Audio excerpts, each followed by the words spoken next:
child.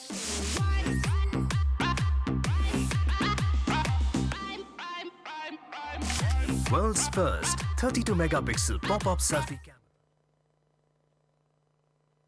Royale Pass Season 6 is here. This season's theme is 1-year anniversary of PUBG Mobile, with lots of rare items. We've also added lots of more realistic and hardcore items to your Royale Pass rewards. Turn yourself into an elite soldier.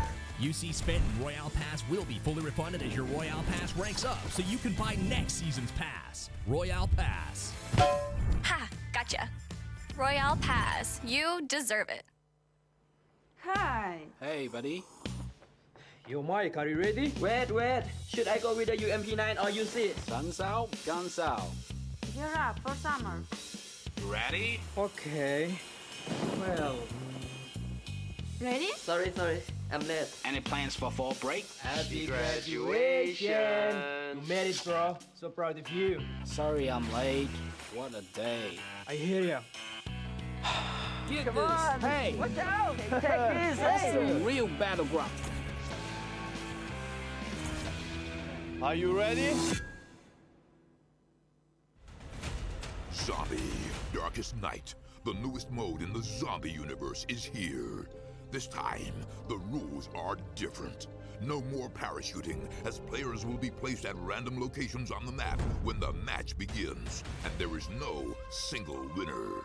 Players must work with their teammates to spend one long night in the match and stay alive until the sun comes up.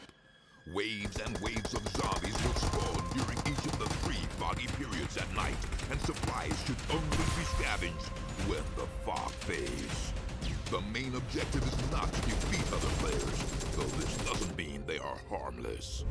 Players may need to work with other teams when necessary, but should also watch their backs in case the Fragile Alliance goes south. This will be a unique experience for every player involved. This new mode also comes with a passive skill for every player. Understanding the skills will be the key to staying alive in this long night. Can you ride out the night?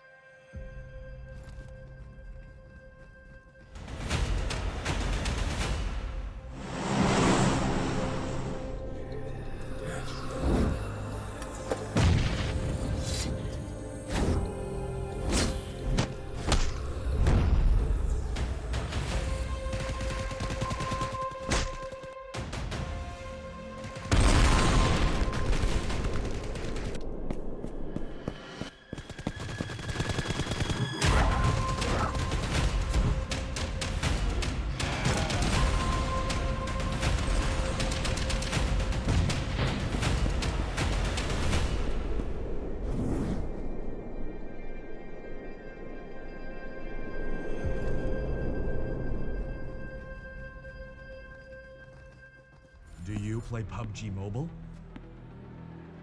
Maybe you never run out of stamina.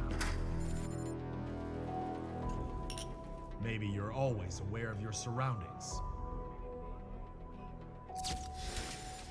Maybe you're an amazing cook with the pan.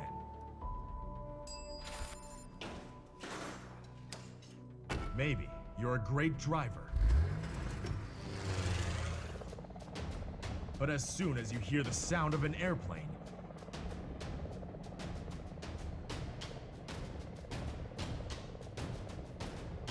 you get into the zone. In PUBG Mobile, you all come from different walks in life.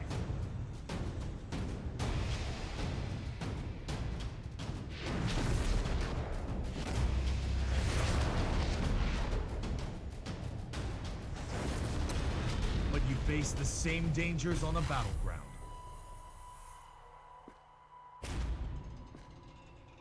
And you become friends. You work together to overcome the obstacles. This is PUBG Mobile. There's a number one in all of us. Welcome to the PUBG Mobile first anniversary party.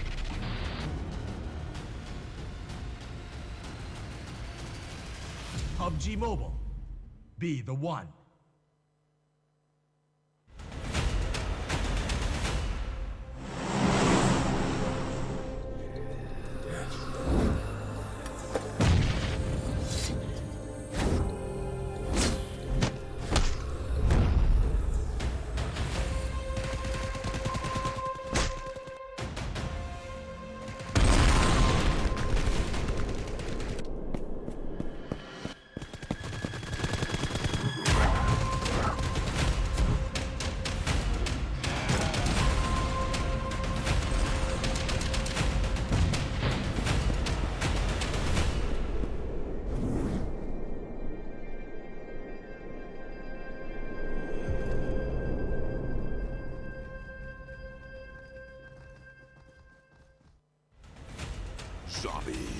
darkest night, the newest mode in the zombie universe is here. This time, the rules are different. No more parachuting, as players will be placed at random locations on the map when the match begins, and there is no single winner. Players must work with their teammates to spend one long night in the match and stay alive until the sun comes up. Waves and waves of zombies will spawn during each of the 3 foggy periods at night, and supplies should only be scavenged when the fog fades. The main objective is not to defeat other players, though this doesn't mean they are harmless. Players may need to work with other teams when necessary, but should also watch their backs in case the Fragile Alliance goes south. This will be a unique experience for every player involved. This new mode also comes with a passive skill for every player. Understanding these skills will be the key to staying alive in this long night. Can you ride out the night?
Zombie, Darkest Night, the newest mode in the zombie universe is here.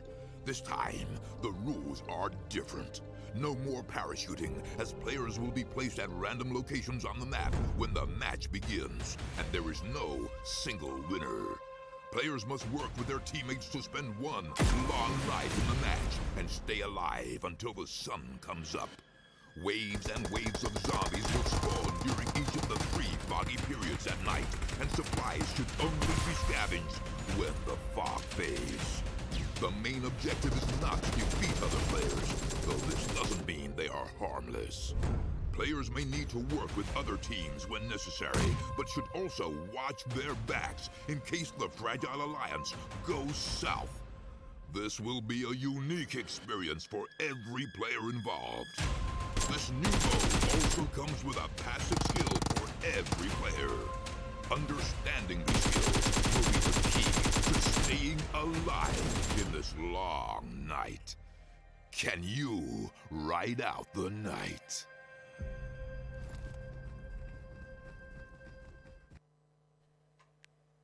Hello and welcome back to the PUBG Mobile Club Open 2019. My name is John Allen. Joining me is Toby on the desk. We have the Indian semi-final stages and we're into the final week now. Yeah, it's going to be really, really good. I had the pleasure of casting the first week, then I was gone for a few. You took over and now we get to do the finals together. It's like the I can't remember what's that from? Yin where the and pandas, yang, where they do where they merge? I don't know. Whatever. There's a thing, I promise. I don't know. I don't know. I promise it happens. But I think we are just going to be getting pretty much straight away into the games. Yeah.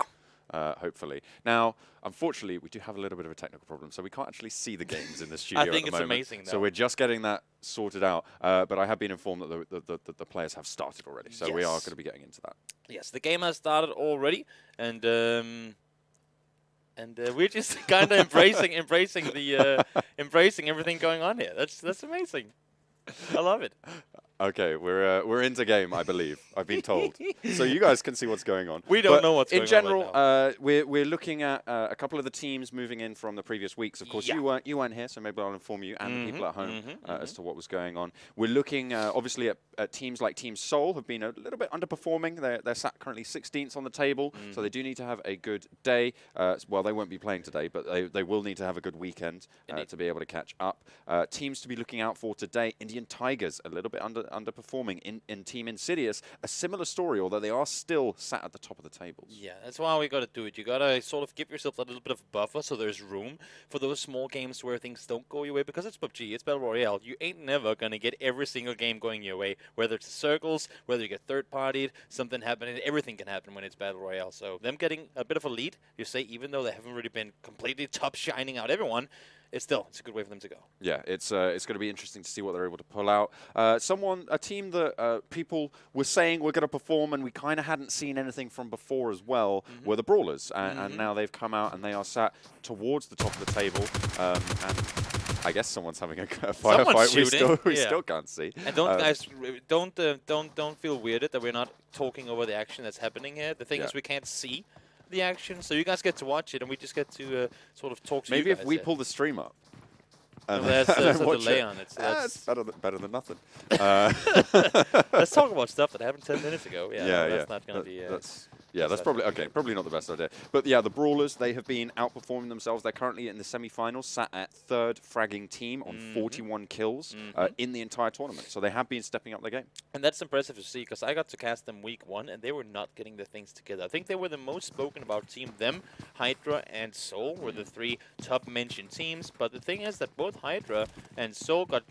SKUL had kind of a slumper start. HYDRA did really well off of day 1. But Brawl, they were the team that everyone in the chat were like, guys, do not rest on them. Do not go out here and say they're not doing well. Sure, they aren't right now, but they'll come back. And, well, I mean, them sitting in 3rd place proves it. Well, yeah, so the Team Seoul as well, they're doing they're 4th fragging at the moment, with 39 kills. Actually, they have the top fragger on their team as well, Awais, with 19. Yeah, he's absolutely just wrecking face at the moment. Yeah, I mean, you've got to have one of those players. When I say one, of course you want to have 4 of them, but you're going to have that one guy that can make sure that when everything's in dire needs, I mean, you don't want to rest everything on one guy, but knowing you have that guy that can just always frag out. Take 1 or 2 guys with him before he goes down any time of the day. That's just good to have.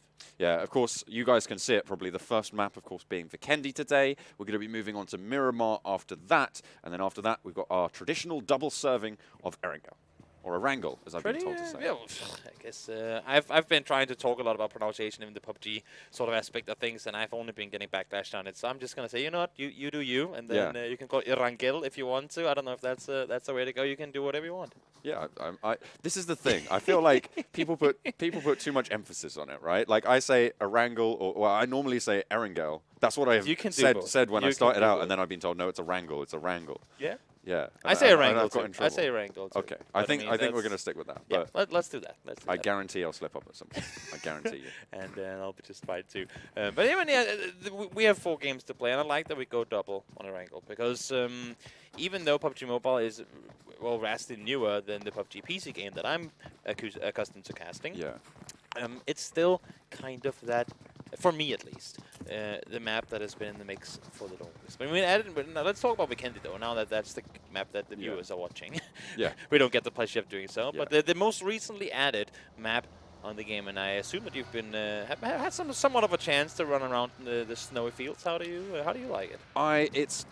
It's kind of an interesting one. As there's a lot of compounds to be playing around, so it's kind of. In third person particularly, I know you were talking about this before.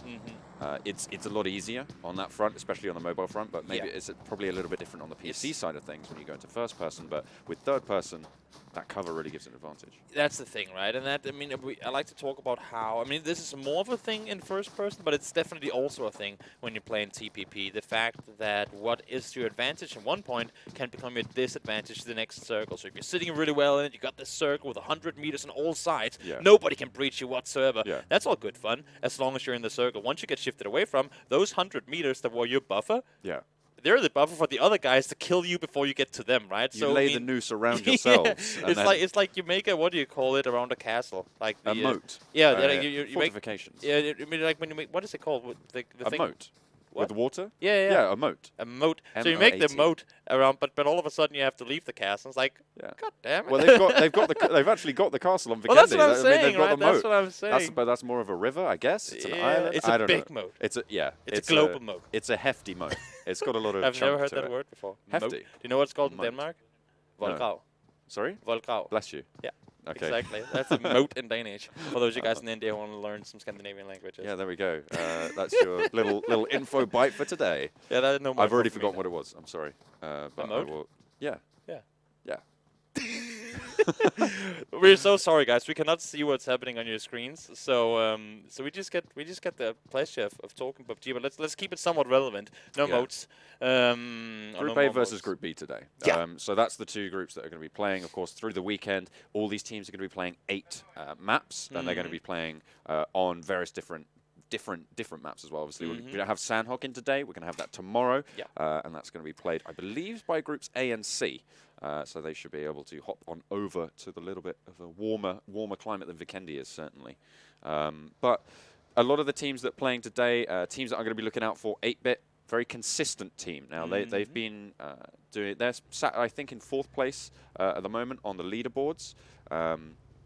And what they've had is a really consistent style of play. So they're not necessarily the top performers. They're not always hitting those high heights that we're seeing sometimes from Insidious or the Brawlers or teams like that. But they are consistently placing top 5. And that's the thing, and that's what makes it tricky for other teams too. Because normally, when you go into a tournament, especially these type of tournaments where you have many weeks of play, you just, I mean, if you have to do your analysis bit on a person or a team that you're going up against, and they're the good fraggers, they're these and that, and this and that, those are the teams that you'll be looking into. But we do have vision on one screen now. Oh, there we go. Now we just need the other monitor. But there you go, we can see things now. So might as well leave the discussion we just had now for later. Yeah. And jump into the mix here. We got team number 7 making a run on up forward. Yeah. Looks like Rip are the ones on our screen, and they're staying tight right now.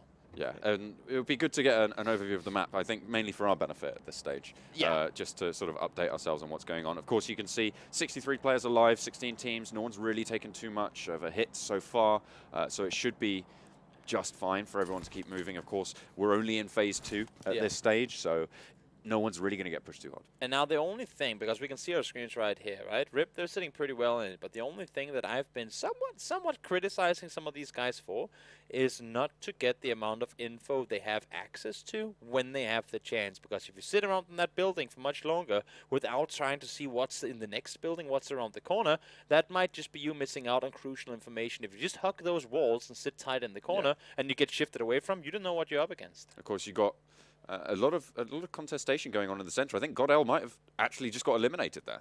I think they might have just gone down. GODL, very lackluster team so far. They only have 35 points over 8 matches, so they're really not performing here in the semifinals. I'm not too surprised to see Orb over in the north of the map at the moment. They generally try to drop Cosmodrome. That's sort of their thing that they do. And so moving over, I'm not surprised to see them. So yeah, you can see GODL going out first there. Yeah, not the best start for them. They tried to breach a compound, and I mean, honestly, kudos to them for trying to do it. I saw a lot of very, very patient play, and actually too much. We had a lot of, in the first week at least, a lot of teams died to the blue.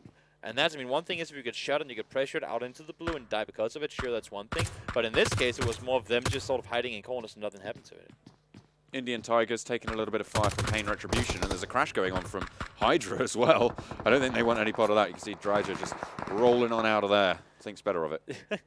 Made the roll, and I was like, oh, never mind, we're going the other way. Too many bullets coming in our direction, and that's the thing. If you're a guy shooting as well, if you're up against a team in HYDRA, sure, they don't know that it's them because they didn't get any knocks or anything on it. But, I mean, if there's one team that you want to take out without them having a chance to shoot back at you, because more often than not, if you're 4v4 with HYDRA, they'll be, I mean, very often at least they'll come out on top of that one, right? So if you get to take them out completely for free like that, that would be good. So unfortunate for the guys shooting that it didn't go their way. Yeah, it's pretty tricky to make those breaches as well. As we were talking about on Vikendi specifically, the cover favors the defenders so heavily. So you need to be really tight with those pushes coming through. Most importantly, I mean, one of the main reasons being that for the majority of compounds, they have that broken wall around it, like the fence, the metal fence, or the what do you call it, the stone fence around the compounds wall.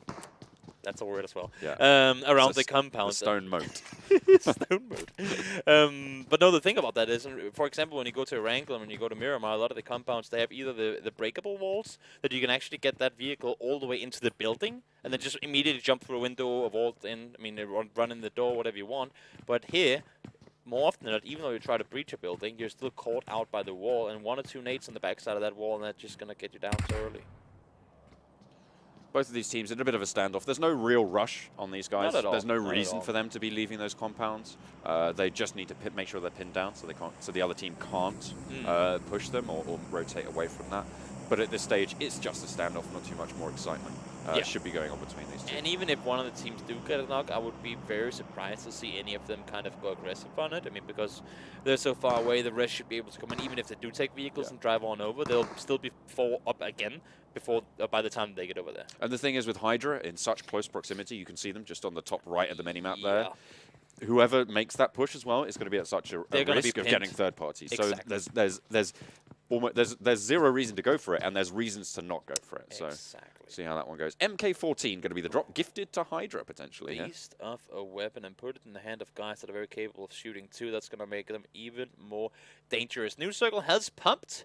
It's gone a little north. It's very, very large still, so plenty of room to play around for the most people. I think it's only some of the CS guys on the southwestern side that aren't just in yet, but they'll be in just a short moment's time. Yeah, they're coming soon. Lot should just be able to roll on through. They were really very strong in group stages, but now they're coming into semifinals. Yeah. They have again dropped off just a little bit. It seems like a lot of teams are becoming more familiar with the territory, with these non-Erangel maps, I guess, is what you could say. And that's the thing as well. The stronger you are in the early stages, the more other teams will look to either copy what you're doing or try and counter it. And if you're a team that has been excelling in the group stages, just doing one strategy and one strategy alone, and all of a sudden that one thing gets taken away from you, you're like a chef without recipes. It's like, what do we do here? I have all the ingredients, I have the weapons, I have the skill set, I just do not know what to do with it. And that can be really tough for some teams. Yeah, just throw it in a pan, see what burns. Yeah, exactly. I mean, seems to be the way they're going. But you saw the tournament leaders over on the top of the hill there, Team Insidious, of course, team to keep your eyes on. They had a bit of a lackluster performance on their previous day just gone. That was day 2 of the first week of semifinals. So they're going to be looking for a little bit more of a redemption. Though not pain redemption. They might like to get those kills, but also like to see that Evil has a player called Jemty. It could be a very, very strange coincidence, but it's one of the most famous European PC PUBG players, and I just love. I mean, that's the thing that we're kind of bridging the gap, you know, between the console, like the mobile, and the PC gamers here. Yeah, it's nice to see. Maybe there is unity to be had. Yeah, exactly. It's one day. All peace and love, except for when you drop onto the map, and then it's all. Oh, then it's all war. Then it's all war. Full war. But after that, it's drinks all they're around. good friends. Yeah, exactly. They're good friends. And the fun thing about this is that I actually came to think of it because we are in Kiev currently casting here, and they have a StarCraft tournament going on. And that's just one-on-one, right? 1v1. Yeah. And this is like 16 teams on the same map. So many people get to, like, after every game when it is on LAN, sit, talk together, and everything. It's just such a nice atmosphere. There's a lot of fun that can be had. Of course, the regional finals, I believe, will actually be a LAN event for the Indian region, so they'll all be able to hang out and have a good time, which would be nice. These guys still sitting tight in their compounds. They are inside the circle, so they aren't exactly in a hurry to go anywhere. But at the same time, as I said earlier, you might want to look into, okay, so should the circle go west? Where can we go? Does it go east? Where do we go? If it goes to us, do we stay here? Do we go for something that's even better? You got to always make these plans beforehand because you don't have time to do it once the circle pops. No, not at all. But this is something as well that can be highlighted with the style of play that you see on Vikendi, much more based around those compounds and around this cover. Playing the edge of the circle actually gains a lot of value because you're using that circle as a backstop cover, and you can start to move forwards, and you don't have to worry about constantly moving forwards. You're always the aggressor. You're always going to be on that third-party front. And the thing about this is as well, I mean, third-party becomes a huge factor. It's just so much more easy to be passive in third-party. When you play first-person and you have to peek that window, you gotta leave yourself exposed in order to get the information here. They can hide behind the walls, they can prone down like we saw right there. not really any threats for them in regards of getting the info they want. So you can play a little more close proximity because you might not be able to see the opponents either. You can be looking at a compound for 10 minutes, nobody moving around, like, okay, that's got to be free, right? But if all of them are proning in the exact same way that you are, then there's no way of telling whether the compound is taken or not. Yeah. Still, the Indian Tigers and Pain Retribution just standing off against one another. 8-bit, you can see on the south side, they are going to be challenged a little bit by DAKU, but they have got terrain. They can move around. I think they have been spotted out, so they might not want to go for the fight just yet. Phase 4 now, so between Phase 4 and Phase 5 is where we tend to see these teams start to really pop off and start to go for these fights. Now so they're starting to move, and that should come in a couple of seconds. And the longer we postpone it, I mean, we keep talking about it, how sometimes people say, like, that's kind of been the excuse for PUBG not to be a real esport because there's so little action early. But I just like to say, here, listen, hear me out. There's 64 people on the server. 60 at least have to die every single game. The longer we wait, the longer we postpone it, the more chaotic and the more viewer-friendly the games will be, because you'll get so much more of a slaughter coming into the later stages of the game. Yeah, that's certainly something we love as casters as well. Yeah, exactly. I think it's not just viewer-friendly, it's we caster-friendly. always say the worse the conditions for the player, the better the content for the viewer. Absolutely. Absolutely. And it's, you know, forcing them together. It builds the tension. It's nice, dramatic. They've certainly got their literary devices coming in. But are they going to be able to spell the doom of their opposing teams? That's really the question that remains. It looks like GodsReign get a nade over onto ZFX. Viru going down. Good one, right on the money. No counterplay to it whatsoever. Now they have to figure if they want to commit to the rest here or not. They got King resting. They got Demon King on the roof outside. And you can see he has all the info in the world. So not only can he start shooting once they do push, but he can also give that info to the teammates that are currently in the building. Next circle popped a little bit of a southern shift. So everyone is going to have to make that downward turn. The Coming Soon lot as well, who did have to go up north, they've now got to push all the way through. So they've been ping-ponged up and down. Team Insidious, I believe, were pretty central. HYDRA as well. So they should be okay as these two teams continue to just poke back at one another. But again, no one really wants to leave these compounds. No one wants to make that aggressive play, because placement is where it's at here in the PUBG Mobile Club Open. And I like the fact that God disengaged on this one, because they were fighting for dead space, as I like to call it. It's a compound that's outside the circle. What did they really gain from trying to take this fight here? Do they really get anything out of forcing a fight, potentially losing players, and still not have a spot inside the circle? No, they don't. So get that move on, get around them, make a big swoop around, try and see if you can find a spot for yourself further inside, so you got 4 guys up for those next fights to come. Just scouting up the hillside. The eastern side pretty bare for Evil Big Fellas. They've got a nice little cliffside to be able to play around here. So they can push up pretty freely. There's a nice cover in front of them. Orb, you can see down there as well. Insidious at the moment, Kings of the Hill. See how long that lasts. But HYDRA starting to clash on out as well. Yeah, these circles are only going to get smaller and smaller, and without people dying early, as we said before, the fights will escalate eventually. We only lost 6 players so far, but believe me, in a short amount of time, that network is only going to be higher. Oh, coming under fire, it's Pain. They are going to be trying to hold themselves down. Pain eSports, of course.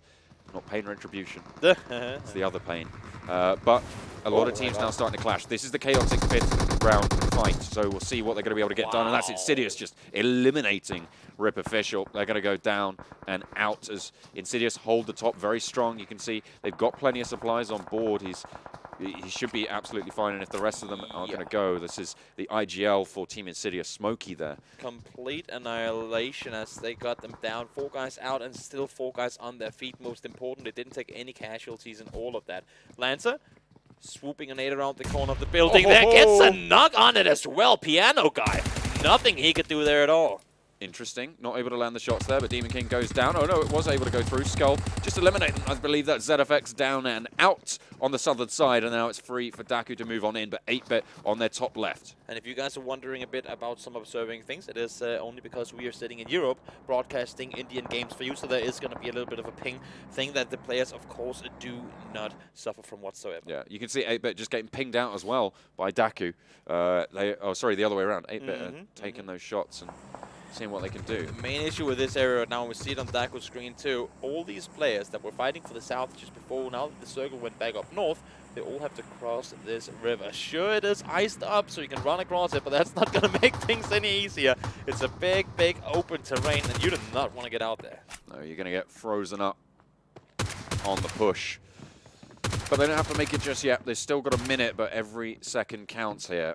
on these pushes. If you need to get a res, if you need to get to some cover, you need to try and have that time to do it. 8-bit though, they're still shooting over onto GodsReign and trying to give themselves a little bit of respite, but there's players waiting on the other side. They're just completely surrounded here for 8-bit. But on the flip side, the other teams have to make that push as well. That's the thing, right? You try to contain the guys down here, but at some point you might be the one contained yourself, and you got to figure whether you want to be the one to take the fight on the edge and force out teams, or you want to move in and take that fight later. And with this point system, we didn't really talk about it coming into this day, but with this point system really benefiting placements, you might just be better off leaving that fight and taking the spot instead. Certainly, yeah, with the placement points, you want to be hitting those top 5s. Yeah. That's really where the points start to come in. We'll have a points breakdown at some point, but it's now starting to come with a flurry of kills. Teams dropping like flies. I think that's Pain eSports getting eliminated there by HYDRA. One of the stronger teams moving forwards. Insidious still holding on, and they have the next circle as well. It's really interesting that they've just managed to get all these places so far. Beast of a circle. North side is a big mountain, south is a big river. As big of a contrast as you could possibly have in all of one map. Groza and military vest in the crates still. HYDRA might just want to go up and get themselves on that one, but for now, at least for now, they're sitting tight in it down the mountainside. Oh dear. Orb and SKUL sitting very close to one another. And they've got as well SWAT in this set of buildings. It's just so difficult to move around at this stage because everyone's starting to cross, no one wants to go out, and this is only going to do what you were talking about earlier, Toby, with that chaotic push, because eventually they are going to have to leave those buildings, and eventually they're going to see each other. Yeah, they will need to make that move off eventually. We saw the circle, it shifted further north, went all the way up towards the mountainside once more, so not only do the guys have to cross the water down south, now they also have a city to run through. It's only going to get more chaotic from here on out. 34 still alive too. And that's the thing as well, with all of these teams grouping up around the south, HYDRA and Insidious just have a free circle. Yep. They don't have to do anything to move up in those placements. Not at all. They could just sit tight and let the other guys fight it out on the southern side. The thing is right here, as you can see with these guys trying to slowly make them move on forward, you're forced to take really big care of the circle here. It's phase 6, it starts chunking you really hard at this point. Indian Tigers pinchered between DAKU, oh no, that's Pain Retribution, sorry, and didn't quite catch their names, but they're oh, there we go, coming soon. So they're going to be there. The next circle popping as well, a little bit of a northern shift. Everybody has to leave these buildings. The question is who's going to go first. Orb seem to be wanting to make this break. They've already laid down the smoke. They crossed the broken wall, and SKUL don't really have anything to stop them with. So you can see SWAT already preoccupying their time. Orb, though, they might just be able to find something. As Silverson jumps out the window into open ground, might even be able to use that smoke that the enemies laid down earlier. Nice little do-si-do. King stayed behind. I'm not sure exactly what the idea behind that was, because it seemed like they were all kind of fully committed to that push across when they threw the smokes out for cover.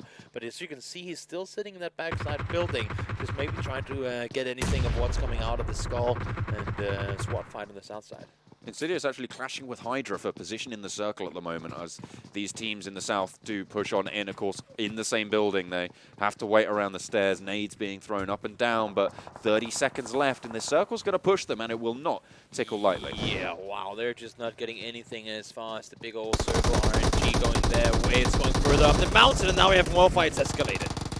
Pain Retribution are going to be trading blow for blow with Indian Tigers as the push comes out from SKUL and SWAT as well.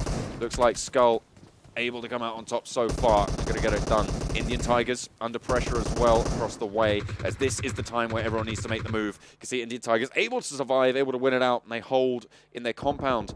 Now they have to push on towards HYDRA. Yeah, so many fights happen at the same time. The kill feed can't even keep track of what's going on here.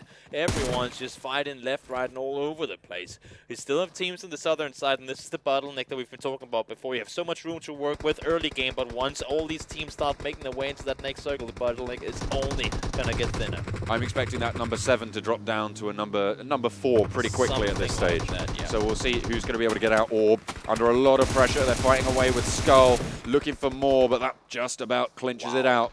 That's SKUL taking position over Orb. They will go down.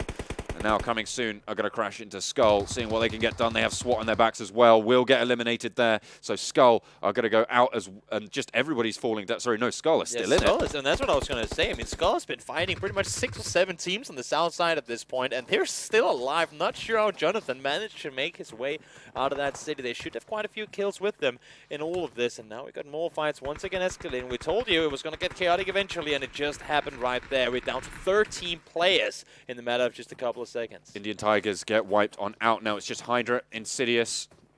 I believe that's coming soon, and SKUL on that south side with Jonathan, the wild card player here. Insidious have control of the compound, but the circle is going to move to them as well. This is the situation you were talking about earlier, Toby. Not only do they get the circle late game, but they're also sitting at bang center on a compound. Look at the fortification that they have here. They have the perfect position to play from. And the thing for Insidious is they haven't really been fighting that much. They have 9 kills, but that's mainly been people they've been taking out from afar. So their Kevlar, their helmet's still up, they got meds, they got all the utility they need, and they're in for a really, really good late game here. That's the thing as well. If you go for those fights, you are just going to deplete those resources. And PUBG Mobile as well, is a very resource-intensive game. It is. See what they're able to get done, but Mazik does get knocked down. Insidious can't quite hold it there. Cartoons gets knocked as well as HYDRA. They're dynamic, they're bold, and they make the push. Joker able to get the frags. They realize they bought to this compound and they want a piece of it, but it ain't going to come free and it ain't going to come easy at all. Nice Either. 2 going down, Smokey. He's able to get it done. The IGL frags when it counts. Bishba, last standing for HYDRA, will get the res off onto Dryger. Question is, what more can they get? Insidious just taking the break as well as Omen makes this rotation now. But it's, in the meantime, look, coming soon. They're on the flank. They've eliminated Jonathan in the meantime, so it's a three-team game now. They have to play this oh so cautiously. They cannot keep taking this fight with HYDRA if you're Insidious. They have to know at this point that they got teams at both sides. They cannot fully commit everyone to focusing on the other side. Sure, they got all their reses back up, so they're 4 guys alive, but they have to leave at least one guy.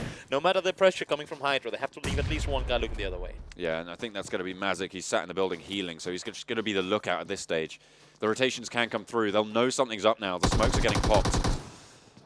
Question is, are they going to be able to hold this compound forever against 2 teams? Well, I mean, technically they know forever. It's inside the circle, so they don't have to go anywhere. The only thing is, with the pressure constantly being put on both sides, but you can see here as well, I mean, all that coming soon has for cover smokes. That's all they have to work around. HYDRA still have the little hut over there on the other side, but I mean, they gotta somehow, unpurposely, coordinate the best time to attack from both sides in order to take down Insidious. Because if they allow them to take a full-on fight with one, reset, take the fight on the other side, that would be a huge misplay from whoever gets the chance to third party. Exactly, and you're looking, you've got 4 players alive for Insidious. They are so strong. They have 11 kills already. Yeah. You're looking at 3 for HYDRA and 3 for coming soon. So no matter what, there's a disadvantage unless these 2 teams team up. I think it's only two alive from HYDRA at this point, actually. Oh, it might be. Yeah, only 2. But look at the little side push coming in here. The only question is whether Amasic can see him.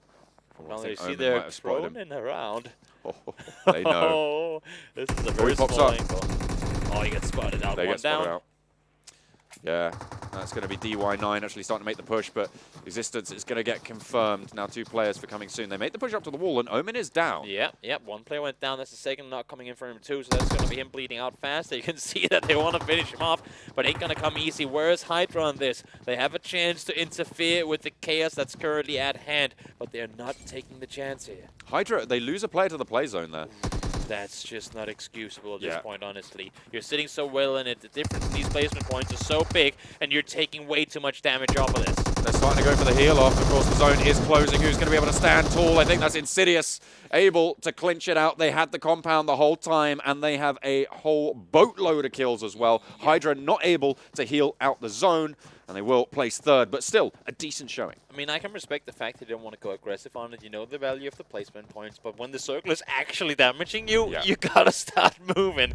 They just moved too late and it didn't work out their way. Yeah, absolutely. It was there was nothing really that either of those teams could do. Yeah. They didn't start moving, as you say. They weren't confident to go for that. We've seen out heals before come out, but it just wasn't to happen for HYDRA. I think that's what they might have been going for. I mean, we talk about how placements in the circle and positioning become such a big factor and how it can give certain teams a win.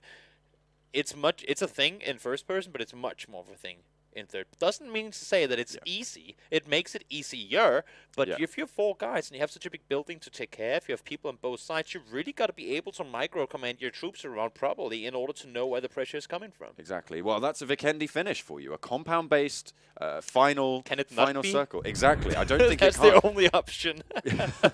Well, let's take a look at the results from that game. Of course, you can see Indian Tigers. I don't believe that's... Wait, did... No. No, they didn't place 1st. I don't. Were they even in the top 3? No, I think they went out 5th. I don't think that's true. Okay. we'll just fastly scroll through this one, and then we'll talk about the game itself instead. Yeah, absolutely. We keep talking about the compounds. There are a buttload of them on Vikendi. Very unique to anywhere else. I mean, sure, you got compounds on all the maps. There's just so many of them, and even if you don't have cover, you still have cover in hay bales, broken walls, bushes, trees, you name it. And it's just that's just what that map is. And again, I mean, Indian Tigers, I think they mean to say. I think that might mean to be soon, Insidious, because we didn't see them at all in the list here. They had 12 kills, I believe, coming soon. Did they? In this game, yeah, 13 actually. Okay, I think Hydra's stats might be right. I'm just very confused because it's definitely not Indian Tigers. Yeah, that's a little bit of miscommunication to the viewers, but that's fine. We'll get it all sorted. I mean, that's the good thing about working here with the Starlight guys, with the PUBG and 10 people. They're very, very punctual in making triple, quadruple checking sure that everything is that it's supposed to be before anything gets determined. Yeah, well, of course, if you want to check out the standings, the results, and everything, you can see on the website clubopen.pubgmobile.com, and you can just check it all out there. I think they've just added player-specific stats as well, so you can see who's top fragging at the tournament. It's a waste, by the way, from Team Seoul, not playing today, but he is there. 19 kills over the tournament, actually joint first with Cartoons from Team Insidious. Huh, there you go. I mean, Insidious, they got the circles, they stayed up on the mountain. That's also a thing. Yeah. Because as we talk about how the benefit can become a disadvantage to you if the circle goes away, they committed to it, and they just took it. They said, you know what, we're here now, and we will leave if the circle leaves. I mean, that's also a risk you got to take, because no way in hell you're going to know what's going to happen. We talked about it. North, mountain, center, city, south, lake. It's like the 3 worst combinations you can play around, and they're all in the same circle, and they just took like Pestacola. Okay, I guess we'll stick with the mountain and the high ground. Yeah, we'll see what falls out. We'll shake it really hard and see what circle pops out in the end. I mean, it's you know, it's unfortunate for the rest of the teams that they had to come up against Insidious in that position as well, because they are the top performers in the tournament at this stage. They showed why.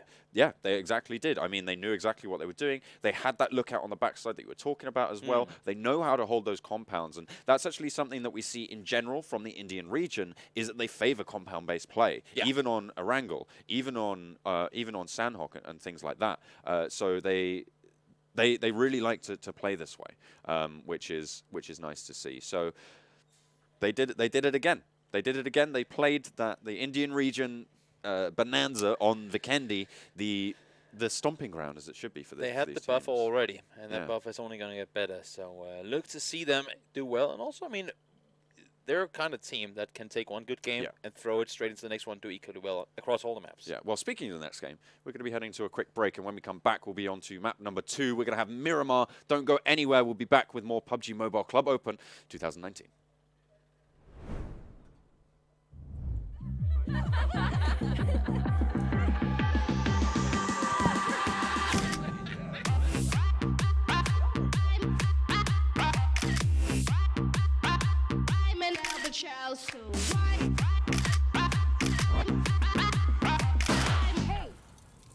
Where's everyone? Capture the night with triple rear camera, 48 million quad pixel sensor. 1 year ago today, PUBG Mobile went online in over 200 countries. On the 1 year anniversary of the game, we're here with you to witness the honor and the glory. The anniversary Royale Pass will go live as scheduled with the usual variety of rewards and a load of anniversary exclusive items, such as the brilliant anniversary outfit, the retro anniversary set, and the L&Q Chicken M762 finish. Don't miss out. PUBG Mobile, be the one. UC spent in Royale Pass will be fully refunded as your Royale Pass ranks up, so you can buy next season's pass. Royale Pass. You deserve it. Zombie, Darkest Night, the newest mode in the zombie universe, is here. This time, the rules are different. No more parachuting, as players will be placed at random locations on the map when the match begins, and there is no single winner. Players must work with their teammates to spend one long night in the match and stay alive until the sun comes up. Waves and waves of zombies will spawn during each of the 3 foggy periods at night, and supplies should only be scavenged when the fog fades. The main objective is not to defeat other players, though this doesn't mean they are harmless. Players may need to work with other teams when necessary, but should also watch their backs in case the Fragile Alliance goes south. This will be a unique experience for every player involved. This new mode also comes with a passive skill for every player. Understanding these skills will be the key to staying alive in this long night. Can you ride out the night?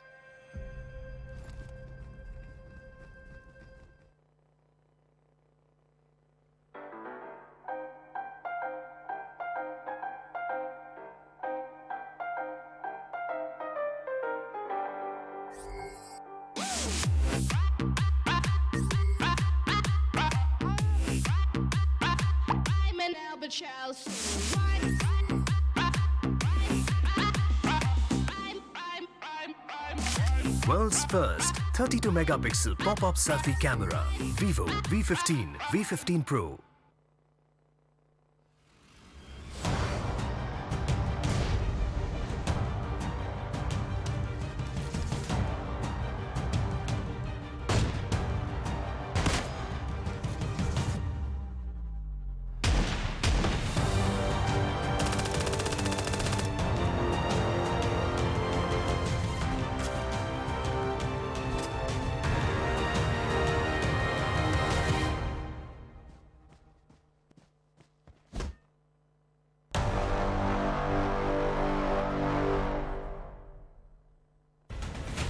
Zombie, Darkest Night, the newest mode in the zombie universe, is here. This time, the rules are different. No more parachuting, as players will be placed at random locations on the map when the match begins, and there is no single winner. Players must work with their teammates to spend one long night in the match and stay alive until the sun comes up. Waves and waves of zombies will spawn during each of the 3 foggy periods at night, and supplies should only be scavenged when the fog fades. The main objective is not to defeat other players, though this doesn't mean they are harmless. Players may need to work with other teams when necessary, but should also watch their backs in case the Fragile Alliance goes south. This will be a unique experience for every player involved. This new mode also comes with a passive skill for every player. Understanding these skills will be the key to staying alive in this long night. Can you ride out the night?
play PUBG Mobile for free.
Zombie, Darkest Night, the newest mode in the zombie universe, is here. This time, the rules are different. No more parachuting, as players will be placed at random locations on the map when the match begins, and there is no single winner. Players must work with their teammates to spend one long night in the match and stay alive until the sun comes up. Waves and waves of zombies will spawn during each of the 3 foggy periods at night, and supplies should only be scavenged when the fog fades. The main objective is not to defeat other players, though this doesn't mean they are harmless. Players may need to work with other teams when necessary, but should also watch their backs in case the Fragile Alliance goes south. This will be a unique experience for every player involved. This new mode also comes with a passive skill for every player. Understanding these skills will be the key to staying alive in this long night. Can you ride out the night?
Hello and welcome back to the PUBG Mobile Club Open 2019. My name is still John. His name is still Toby. We're here for the India region, and we're into game number 2. We're heading over to Miramar. Yeah, it's going to be a good one. Now we got to see these guys. I was kind of surprised in seeing a lot of them, especially in cities, running around with SMGs in hand. Not a weapon you want to use for anything outside of, well, 50 meters at most. Yeah. Miramar, different ball game. We're out of no compounds all over the place. Now it's way more open, so I want to see them do good with the snipers too. Yeah, as well. A lot of teams have been starting to pick up their feet on this terrain. A lot of teams have been starting to make it happen. And if you, it's been nice to see how this terrain adaptation has come through, because they've been looking at other regions there. Indeed, they have. Indeed, they have. Yeah. Yeah. I'll tell you what. I know what you're thinking about. I know what you're thinking about. I know what you're thinking about, because I'm thinking about it too. But, of course, we do have the official mobile smartphone of the PUBG Mobile Club Open 2019. Of course, it's unlocked with a touch of a finger on the screen. And, of course, you can load the front-facing camera. We shouldn't show you the camera. No, the front-facing camera on here pops out. Can you see that? It does. Yeah. There you go. And there we go. If we get a nice little selfie, pull a wacky face, Toby. Wacky face. That's me. I am a wacky face. Very wacky. Nice. Oh, good angles there. But yeah, if you want to check out their technology, of course you can. That's Vivo, the official smartphone of the PUBG Mobile Club Open 2019. You can see their logos there and on the bottom of your screens down below. All over. Vivo. Oh, yeah. It's pretty hard to say fast. Is it? Vivo. Yeah, that's what I'm saying. You got a lot of vowels and not a lot of time. Exactly. So, nonetheless, we are heading over to Miramar in just a short moment. And now I talked about the snipers, but also rotations. I was both in the previous game and also have been. I heard the comments like, why is he always so negative? It's not negativity. It's just me trying to say, I know these guys are really, really good. But I'm the kind of guy that I'm never satisfied. Like you can always, even though you're winning tournaments left, right, and all over the place, you can always win them better. And one thing to me is that when teams just sit and hide in corners without scouting anything for the next circles to come, they could get completely shifted away from and have no idea how to go there. And they have to figure it out once the circle is already closing and everyone else has already made that move. They'll be late to it. Here on Miramar, you got plenty of vision all over the place. So when you do secure that compound in the spot that you're kind of satisfied with, even though you have that spot in church inside the circle, you never know if it's going to be in the next one. Start looking around. That's the thing as well, because essentially you're playing by rolling the dice. Yeah. You're playing on probabilities and things that may or may not happen. If you send a scout out, so okay, let me give you a little bit of like, for instance, say you have a 60% chance of winning it if you just stick around and then go to the next place. So you have a 60% chance of making it. Then you head over. Instead, you send a scout out. You lose them. But then you have a 60% chance of moving further forwards anyway, because you know the rotations you can take. Exactly. It's a similar thing, and you can possibly get away with more. And now we argue that it is harder to scout forward when you're playing in third person than when you're playing first person, because people can lure you into traps a little easier with them hiding around corner and still getting info on what's happening outside. But just from the overall aspect of things, I mean, they try to be a little more greedy, I guess you can say, in the sense that don't just settle for what you're given. Go take stuff that you ain't. Well, over onto Miramar now. Of course, you can see the playing path nice and central. Straight down over Los Leones. SWAT heading over to Campo Militar. Pretty straightforward. I mean, they're the one team that to go out early. They won't have the info on where everyone else went, but they'll have plenty of room to get looted up, and that's what you get for going out early. I mean, you get to land on the ground. You probably pick up your first weapon by the time that the last teams jump out of the plane. So they'll have plenty of time to loot no matter where the circle goes. Should be able to get themselves a good rotation too. I'm interested to see where 8-Bit go here. They have been known to drop quite hot. They are Pachinki boys at heart. So we'll see where they're going to try and jump on out. Of course, Orb have contested them for those positions in the past. So have coming soon. So we'll have to see where they are this time around. I can't quite catch them on the map. Oh, there they are. They're down south, just now south near Los Leones.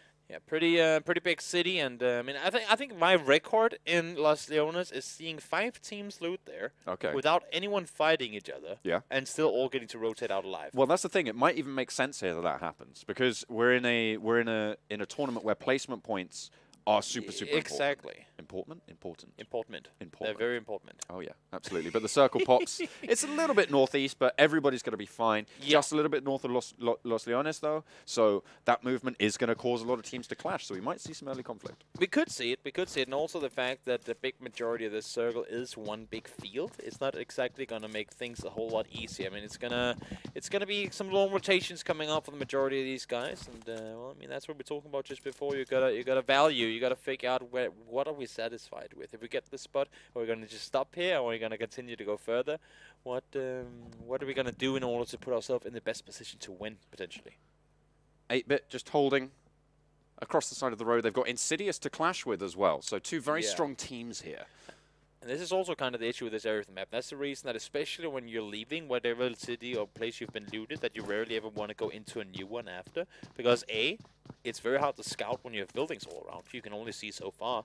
And B, we do know that people like snaking around. I mean, you gotta double, triple, and quadruple check every single building to make sure that a guy just doesn't pop out with a shotgun right behind you and get you killed off. I mean, you have to rotate together. It takes a lot of time to go through, and people just tend to say, you know, can't even be asked to do it. I'm just gonna rotate around it. Yeah, just go around. Why risk those fights? Because of course, the more fights you take, and the earlier on you take them, you lose so many resources. Like, maybe you get some kills, maybe you even get a squad wipe, but you lose so many meds, and that pressure is just going to come back to you in those later circles. Does Carry not have any items or Prince? Maybe not. Prince didn't start looting yet, and we're already 4 minutes into the game. He's got a backpack now. He's all right. I'm just thinking, chuck it over the heads. What have you been doing for the first 4 minutes? He's going to chuck it over their heads and be like that. Maybe it was the Eastern Plains, somewhat, but I mean, they just went to Montenegro. Should have been able to get there quite a bit faster. It might have been a little bit of a connection issue. That could have been. That could have been, of course. That might explain it away. It is technology, after all. Absolutely. Yeah. Maybe if he'd have gotten better kit on board, wouldn't have happened. Got to be prepared. Gotta be prepared. 8-bit, they've started making their rotation on up north from the city, and HYDRA on your screens as well. They had such a dominant performance in the first week of the group stages, and I'm looking for them to get things going here as well. They got themselves a 3rd place last game, but they can do better. Yeah, they are actually sat at 2nd at the moment in the tournament, so they are doing okay for themselves at this stage. But you're right, they do need to consistently perform. And consistency, really, at this stage of the tournament is the name of the game. The semi-finals are upon us, so the top 16 teams of these 24 in the tournament at this stage will be the ones to move forward. So we're looking to just maintain consistency. You don't need to do much better than just get to that top 16. And you gotta mention as well the fact that these guys, sure, right now they're playing from the comfort of their homes and having it somewhat easy, but next phase, or next stage of the tournament, that could be a LAN. The one after that, that's gonna be in Germany, Berlin, with the representatives from the best teams from the world. Yeah. These guys, I mean, India is a really, really big PUBG Mobile region, right? Well, a little bit of a knock coming in just before. Seems like a finish up will come in as well in just a short moment. But no, I mean, India is a really big region when it comes to PUBG. We see it right here. I mean, so many high-quality teams, and the depth of their competitive scene is extremely big. If you get to be the team, like the team that gets to wave the Indian banner and represent not only your team and your organization, but the entire nation coming into those finals, that is a lot of weight on your shoulders, and they're fighting for that spot right here. Yeah, I mean, they're doing it in quite a fashion. India regarded as one of the strongest PUBG Mobile regions. If not the strongest. They actually tend to say that, oh no, we're second fiddle to China and to SCA. Those are the two regions that they really look to as. You can't do that. You got to say, yes, sure. Of course we're the best. Of course we're the best. Well, I mean, maybe they're just being modest. I think they're just being modest at this stage, because from what we've seen, they do know a lot about how this game works and how it operates. So I'm looking forward to seeing how they can stand up on that global stage. Of course, one team will go through straight away. Another team from the regional finals, that is. Another team from the regional finals will go into that seeding placement tournament. So they will be able to compete for another spot. So potentially 2 teams from India could go through. It is going to be extremely narrow, and it's going to be extremely tough for all these teams to even get to the spot of qualifying for that tournament, because we are going to exclude some teams after this week of play. And hopefully for the guys on your screens and in the server here, that it will be the best 16 represented that will go on to the regional finals. Well, you certainly hope so. But on the south side, of course, you still got Pain eSports there moving forward. SKUL making some rotations. I think it was SWAT who landed up in the north, not SKUL. I think. Is it Dunk? Yeah. One thing I like to see, we haven't really seen a whole lot of dying to the blue. I mean, on Miramar in particular, when we were casting it in week 1 of the group stages, people were just getting knocked by the circle. No enemies around them, no nothing. Just dying to blue. And I was like, guys, I think you're playing a huge tournament here. There's no, that's disastrous for Pain eSports. They've managed to wedge their car. If you have another car, smash it into it. See if you can get a move on for Pain now. Trying to deliver some of the things that have in their name, but they're up against a good team HYDRA. They are hitting the floor, hitting the deck. Akno looking for the spray, but it's going to be not able to connect just yet. Gets up, and that's going to be his death sentence. Going to go down, going to get knocked. Another player knocked as well. Cold Blood, they're out in the open, and they're getting flanked on Nyx falls, and HYDRA with a beautiful execution over the ridge. It's just Nick to left standing. We'll get one knocked down. Trying to find something else, but they know where his position is. They know exactly where he's going to be playing from. There's so many players for HYDRA pushing on up, looking for one more spray, but that's it. Pain go out in 16th. HYDRA just, I mean, in situations like these where they get all the info they need in order to take the engagement and they just start steamrolling like this, with very few exceptions, I mean, there are not a lot of teams that can handle the pressure that HYDRA can apply in fights like these. They just, I mean, if you take just 1 second to go, oh, let me just get this first aid off. Oh, wait, I should get a booster. Oh, let me just get this nade out. By that time, they're all over you. Speaking of all over, Qatar is going to be able to spray down one of the Legend player, one of the RIP officials players, Legend. See, he's almost confirmed that they will be able to get that one done. Yeah. One of his friends just able to do that. But now they've got the bead on RIP Official as well, and there's not a lot of ground to be covered. With this early in the game as well, they may not have too many smokes to be playing with. Question here is whether Gatak spotted him coming down towards the compound, because there are 3 players there already. So did he kill him on his way to the compound? Did they know that he was up there? They tried to push him, but with only 1 guy? Or was he just leaving to sort of split it out a little more, so they took more circle control, but they weren't really scouting before they rotated? I'm not sure, but as you can see now, RIP completely pinned inside this compound. Yeah, I don't expect them to be leaving too soon. I think they are just inside the circle. Also, so how could they? Okay. Exactly.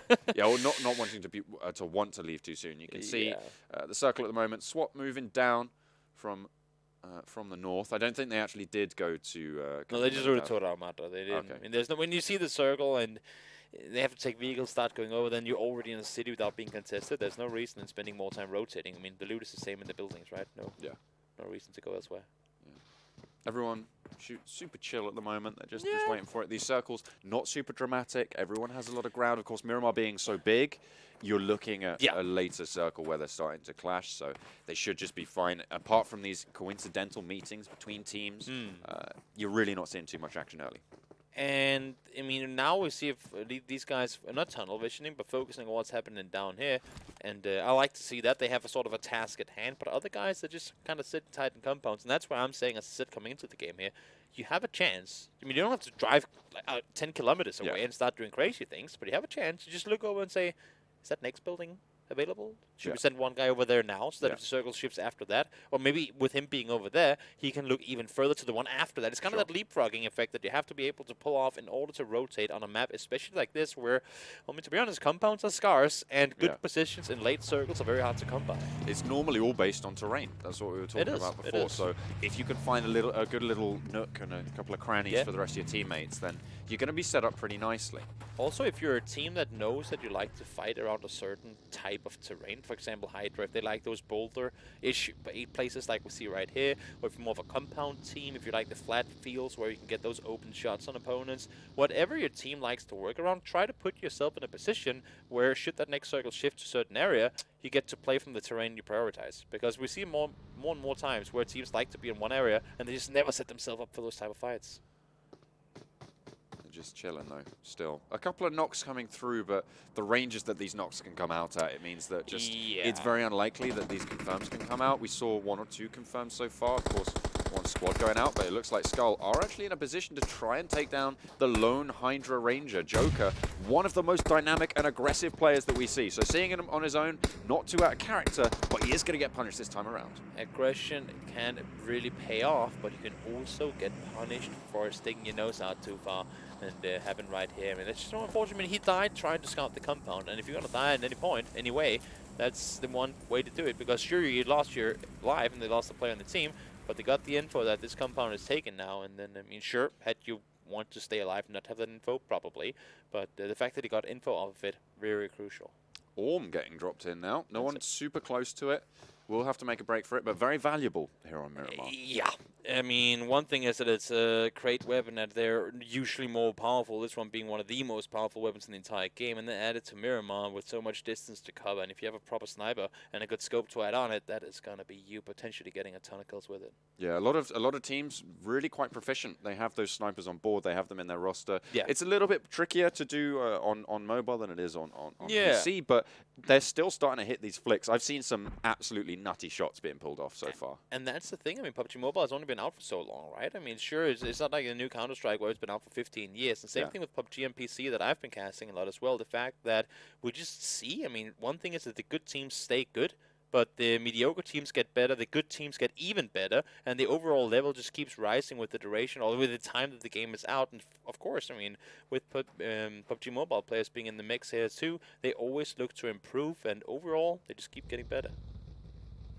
Practice makes perfect. Yeah, indeed it does. Have to look for those rotations now. A couple of teams on the western side of that circle are going to have to crash on in. DAKU will be the ones to be holding off on that front. On the southern side, you've got a few, not as many, but they're slap bang in the middle. They have GODL, which is a team that has really not done well so far. Yeah, now they got a position though. They had a decent position, but they just haven't been able to hold them time and time again. SKUL, with a little bit of a firing squad going on, they are being returned on those. ZFX official, given as good as they get.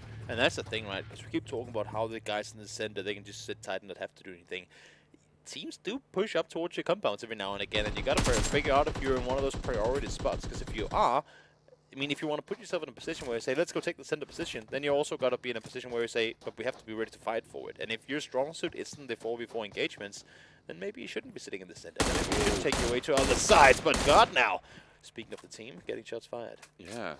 Evil big fellas trying to just rotate away. You can see they're in the convoy, but the shots are rattling off GodsReign, trying to take him to task. Not too many landing, so they're going to be okay.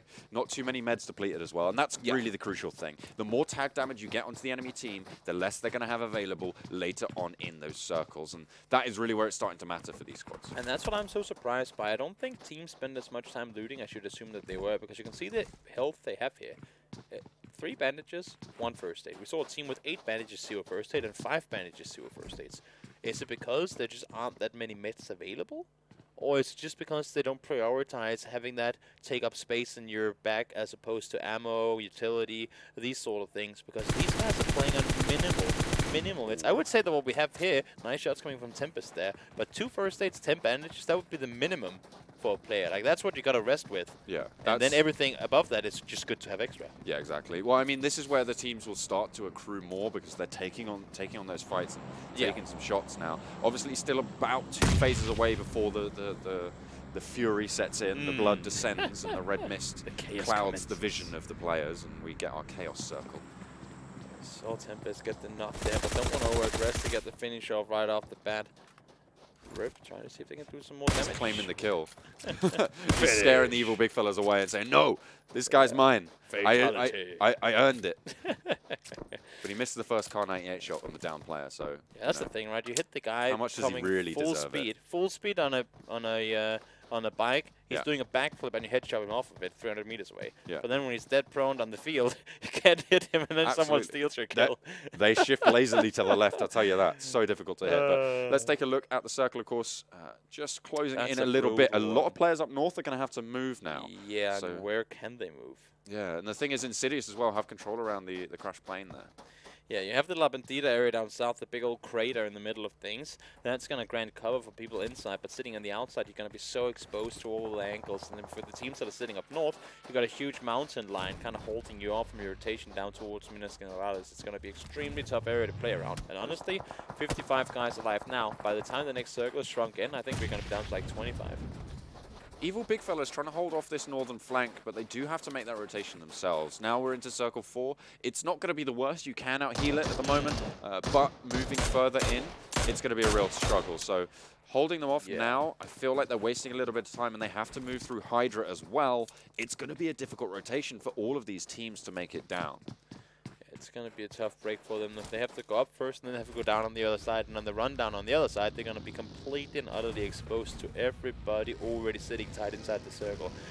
Nice decision making and taking the buggy here. It can become his downfall in the end of things, but I don't see him having a chance of doing anything but that. GodsReign and Pain Retribution are clashing on the western front. See who's going to be able to come out on top at the moment. Coming soon have Overwatch and DAKU as well. So they are just going to land some shots. Nicely found there. Trying to get the confirm, but not going to happen. Existence able to just tuck back in on the northern side. But still on the west, the fight rages on between GodsReign. And I believe it was Pain Retribution trying to go for the push. But GodsReign seemed to be just getting eliminated. I think that's them wiped out on the western side. So coming soon now have one team to deal with who's directly in contestation for their position. They've spotted DAKU up to their north, and they're looking to be in a solid spot at the moment. I mean, they did very, very well last game. They're looking to try and do it again. I'm wondering if Coming Soon knows that they have the guys up on the hillside here. They should do. I mean, there was a lot of firefight going on. I mean, they're getting shot at by teams from further north than them, so they maybe heard the ricocheting bullets off the hillside. But then again, I mean, they can't hear footsteps at this distance. Now they're on vehicles, though, so that's what they must have heard earlier, saying, oh, there are vehicles building up here. And for right now, at least, they can let them sit up there. You can see they are looking in that direction, trying to scout them out. Yeah. But then the question is going to go the other way. Do the guys up on the hillside know they have a team just on the other side? This is the thing, though. Of course, on PUBG Mobile, you have the directional indicators on the minimap for where these shots are coming from. So if their IGL is paying attention, as they should be doing, they should just know exactly that there's a team on that hillside that will rotate. With the vehicles being popped as well, they're going to know. So they should be wary. You can see, there we go. Biptej poking his head out. That gives it away. But when are they going to start this engagement? Are they going to wait and let them come down to the compound? Because you can see that Batil and the other guys, they're mainly focused on what's happening further away. And that could be, again, I mean, it's good to do this planning ahead. But right now, with opponents so close, might just want to put into compensation how you're going to make the first rotation. That's those two players dead for Evil Big Fellas. Their teammates just down in the valley. No way they can make that rotation. So nice little pickup going on there. The snipers start to come out on force. Orb, they take a knock. Coming soon, still have Overwatch on, or Underwatch, I should say, on the position for Pain Retribution. Underwatch, is that this next circle is going to push them straight through each other. Yeah, they will both have to make them way over east. There is one more compound. I believe that the Coming Soon they push over to on the other side. I think it's going to be inside the circle, and also I don't think it's taken. But as we can see here, the fight for the crater has started. It's commenced, and Evil are under a lot of pressure. TeamINSIDIOUS is still standing inside, and of course 14 teams remain. This is the circle where we expect a little bit of chaos to set in, so do keep your eyes out. We'll try and catch all the action for you, of course. That was one of the Evil Big Fellas players doomed to die. Will get finished off by Insidious, and the rest of their teammates not really getting the best of luck either. 8-bit just gathering all the info they can. They're playing it smart here too. Instead of focusing on what's inside the crater, they're focusing on what's outside. They know that once they have to take the fight with the people inside, they're going to be pushed upon by the guys behind them. So you got to clear one side first. You cannot take too many fights at the same time. And right now, their focus is right where it should be. SKUL making this rotation, and 8-bit might want to look for a couple of shots, but not really going to risk it at the moment. Not quite tasty enough, that chocolate biscuit, but they are going to have to go for it as Silverstone spots them out. A lot of damage being chucked on their way. They do get him to back on down for now. Insidious and SKUL are clashing as Coming Soon. I believe they're taking on Pain Retribution here, and a lot of them going down. Yeah, they will get eliminated there. Oh, no, maybe not. They're still in it. They're still going, but teams are starting to drop, and a lot of competition going on here. The circle is shifting out north of the crater. As we can see, Ted is making the run on down, but God, they're making the fight up with Orb. We have multiple other teams in the vicinity here, too. Could be a three-way tie.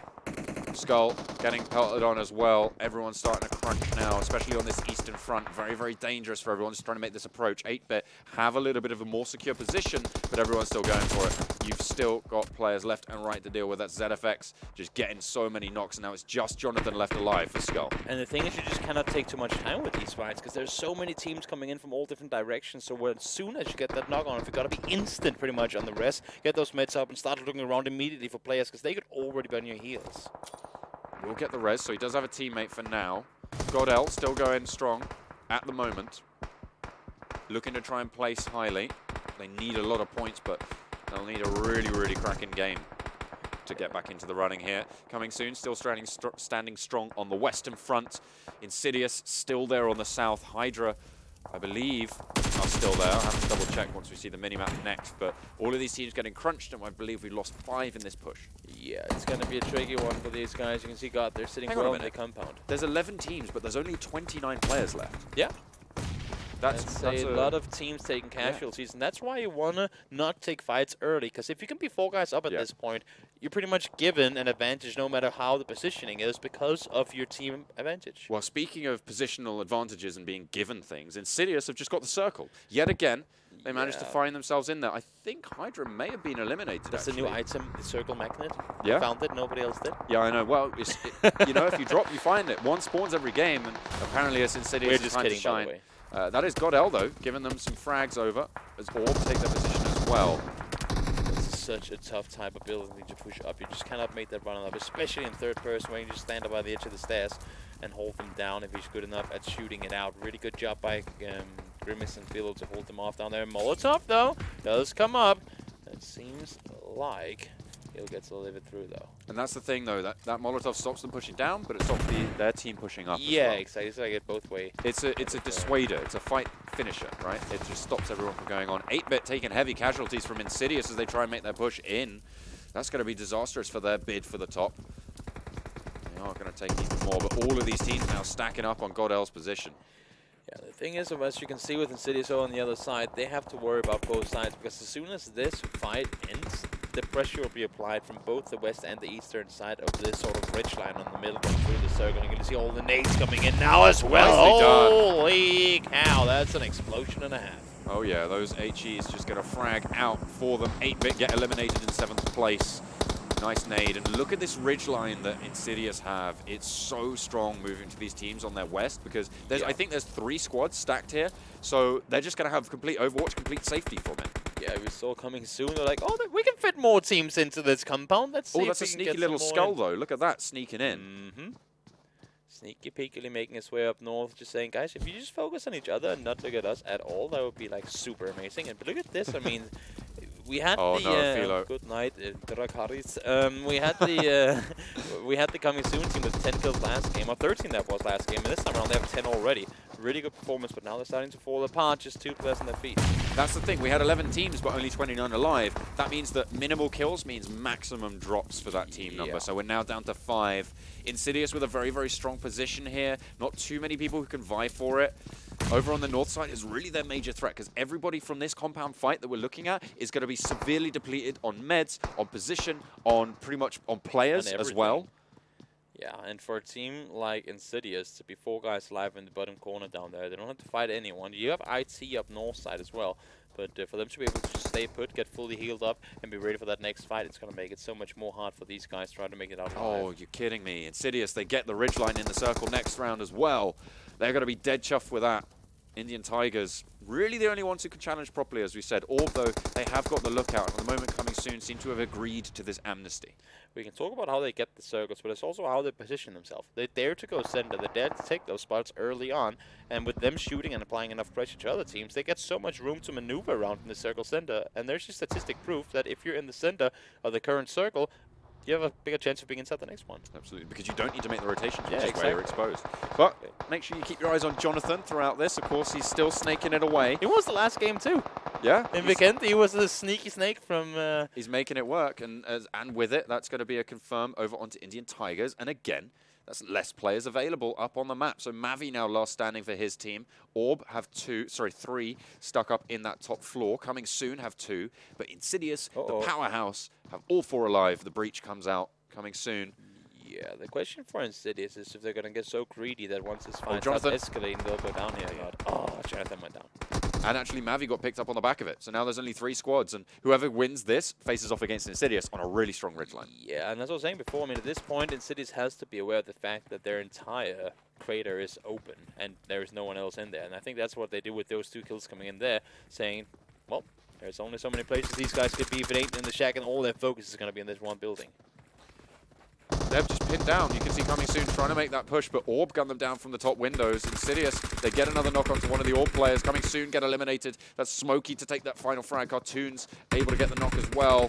And Orb now have to try and make the push. 2 of them are left standing. There's a lot of smoke being layered out, but there's so much ground to cover. Cartoons making this push. One of the high fraggers in the tournament at this stage. Second, tied top, actually. So he is going to be nice and confident in his skills. RGG is by himself, and that's not going to be enough. Gets taken down through the smoke, and I believe that's going to be a 14-kill victory for the Insidious team. Back-to-back chicken dinners. Kudos to you guys. Very, very well played. They've had back-to-backs before. The question is, can they go for the turkey? That's what I want to see. 3 back-to-back chicken dinners.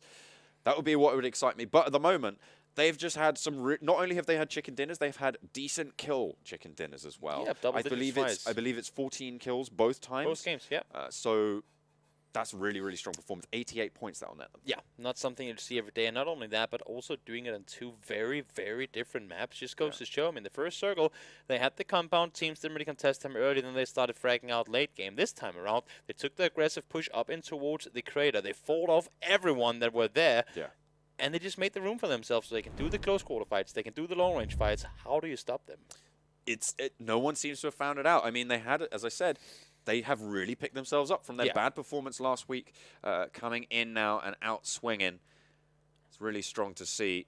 You can see this is the contestation for the northern side of this crater, but in this whole time, no one was looking at where Insidious were, and they were just allowed so much ground and so much quarter that there was no way anyone could stand up. And as I said, they never just got it for free. In the beginning, they dared when no one else did, and in the end of it, they scared off everyone and no one dared contesting them. I mean, that's the kind of name you got to make for yourself. Over a tournament so long as this one, if you can put into people's head to say, Insidious is there, let's rotate the other way, and everyone else does that all the time, that's amazing, especially in such a placement-heavy game that you don't have to confront everyone before, well, late game. Yeah, of course. Here is the results. I believe we're starting with the bottom. The bottom 8 for now. You can see Pain Esports going out early. Something that I'm surprised to see is the fact that GODL are not on this side of the scoreboard. Yeah. They got things going in that game. They've started to pick it up, but is it too late? Because, of course, they had a really disastrous first week. And only getting 12 points for that. I mean, to be fair, that's like 30% of their current points that they have in total, so that's a good pickup nonetheless, but we'll have to see what more they can do. Gotta give it to coming soon as well, though. They got themselves 13 kills in a third place last game, now they get 13 in a third once again. That's 26 kills in 2 games, and I know we give all the praise to Insidious because they go back-to-back and wins, but coming soon, they're up there too. Yeah, it's they're doing it and they're making it happen. Strong group placements before coming out. Again, not so strong last week, but it seems like all of these teams have taken that breather, that time, that downtime to really just figure out exactly what they want to do. They've been checking out the VODs. They've been making sure that they are getting that training in, and the practice is starting to show. So the top teams are coming back into it. And I gotta say, I mean, having looked at a lot of the other regions playing in this tournament, playing in the qualifier for this, because it ain't all just about India. Oh, no. In the end, they'll have to square up against some of the best teams in the world. They're playing at Insidious level. I mean, they're up there. Some of the best teams in the other regions. Look at the damage applied here. As I said, they ain't getting it for free. 1,800 damage done this game. Yeah, that's really strong. Again, coming soon, though, they're racking up the kills. They are making those points. That's what you were talking about, those gains in terms of just making sure everything goes their way. You can see it's just been so difficult. I believe, actually, that might have been last game. I'm just looking at it now. No, Orb, of course, taking out Coming Soon a little bit earlier on. No, Coming Soon did have 13 kills. I'm lying. They did, yeah. No, yeah, okay. So they're the second top fraggers of the game. A lot of these players really, really strong coming in for Coming Soon. We see them time and time again chiming in. For Insidious, they are moving from strength to strength at this stage, though. They are. It's extremely tough for any teams to keep up when you can put up numbers that big. I want to say twice, but they've done it so many more times than that already. Yeah, for sure. And in the end of things, I mean, normally when you have a qualifier for an event, you get 2, you get 3, you get maybe 4 spots coming in. Here, the only direct spot is the top 1 team. And honestly, now we have other games to play tomorrow and the day after, but with the way that Insidious are playing right now, if they can keep this going throughout the weekend, I mean, then it's obviously guaranteed, but I just do not see who can keep up with it. But that's the thing. Consistency is the name of the game. It is. If they could keep it going, sure. Even if they can't, they're probably still going to be moving forward to the regional finals. You'd think so. But the thing is, once you look at, as you said, towards that solo top spot from the regional finals to the global stage, that's when it starts to get really tricky and when consistency matters. Yeah. In a big way. That's going to be tough. But also just the move from these online games to take it to a LAN regional final. Yeah.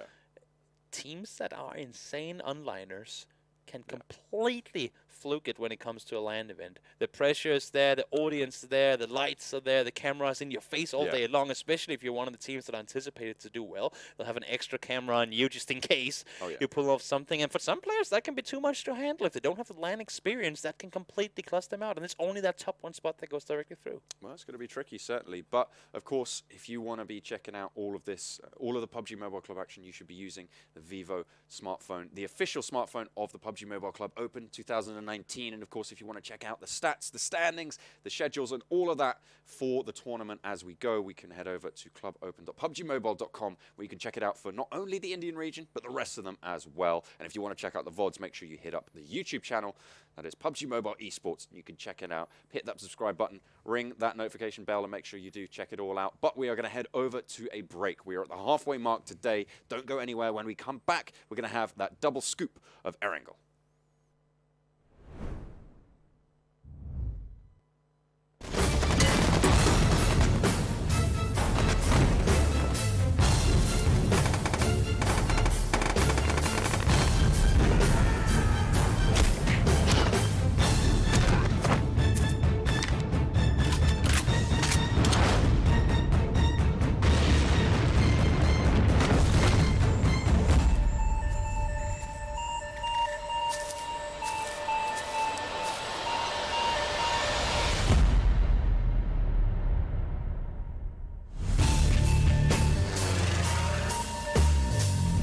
Play PUBG Mobile for free.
Zombie, Darkest Night, the newest mode in the zombie universe, is here.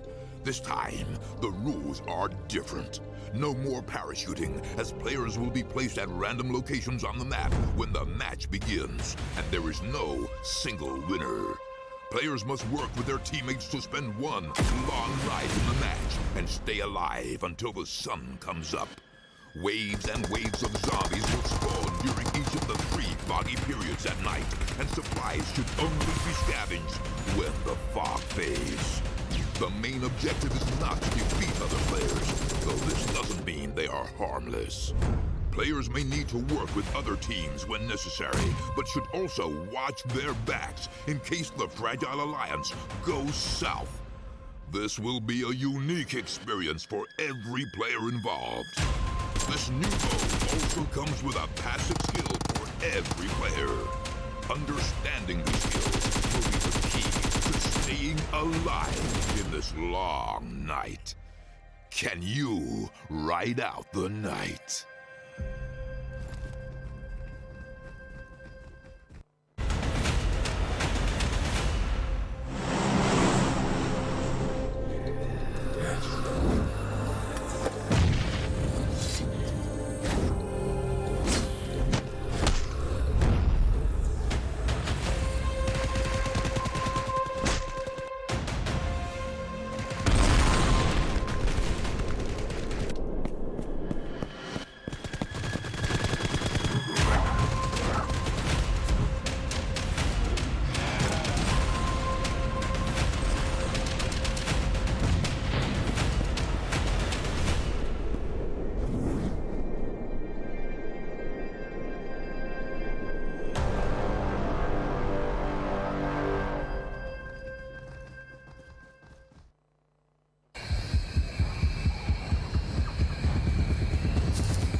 PUBG Mobile for free.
Where's everyone?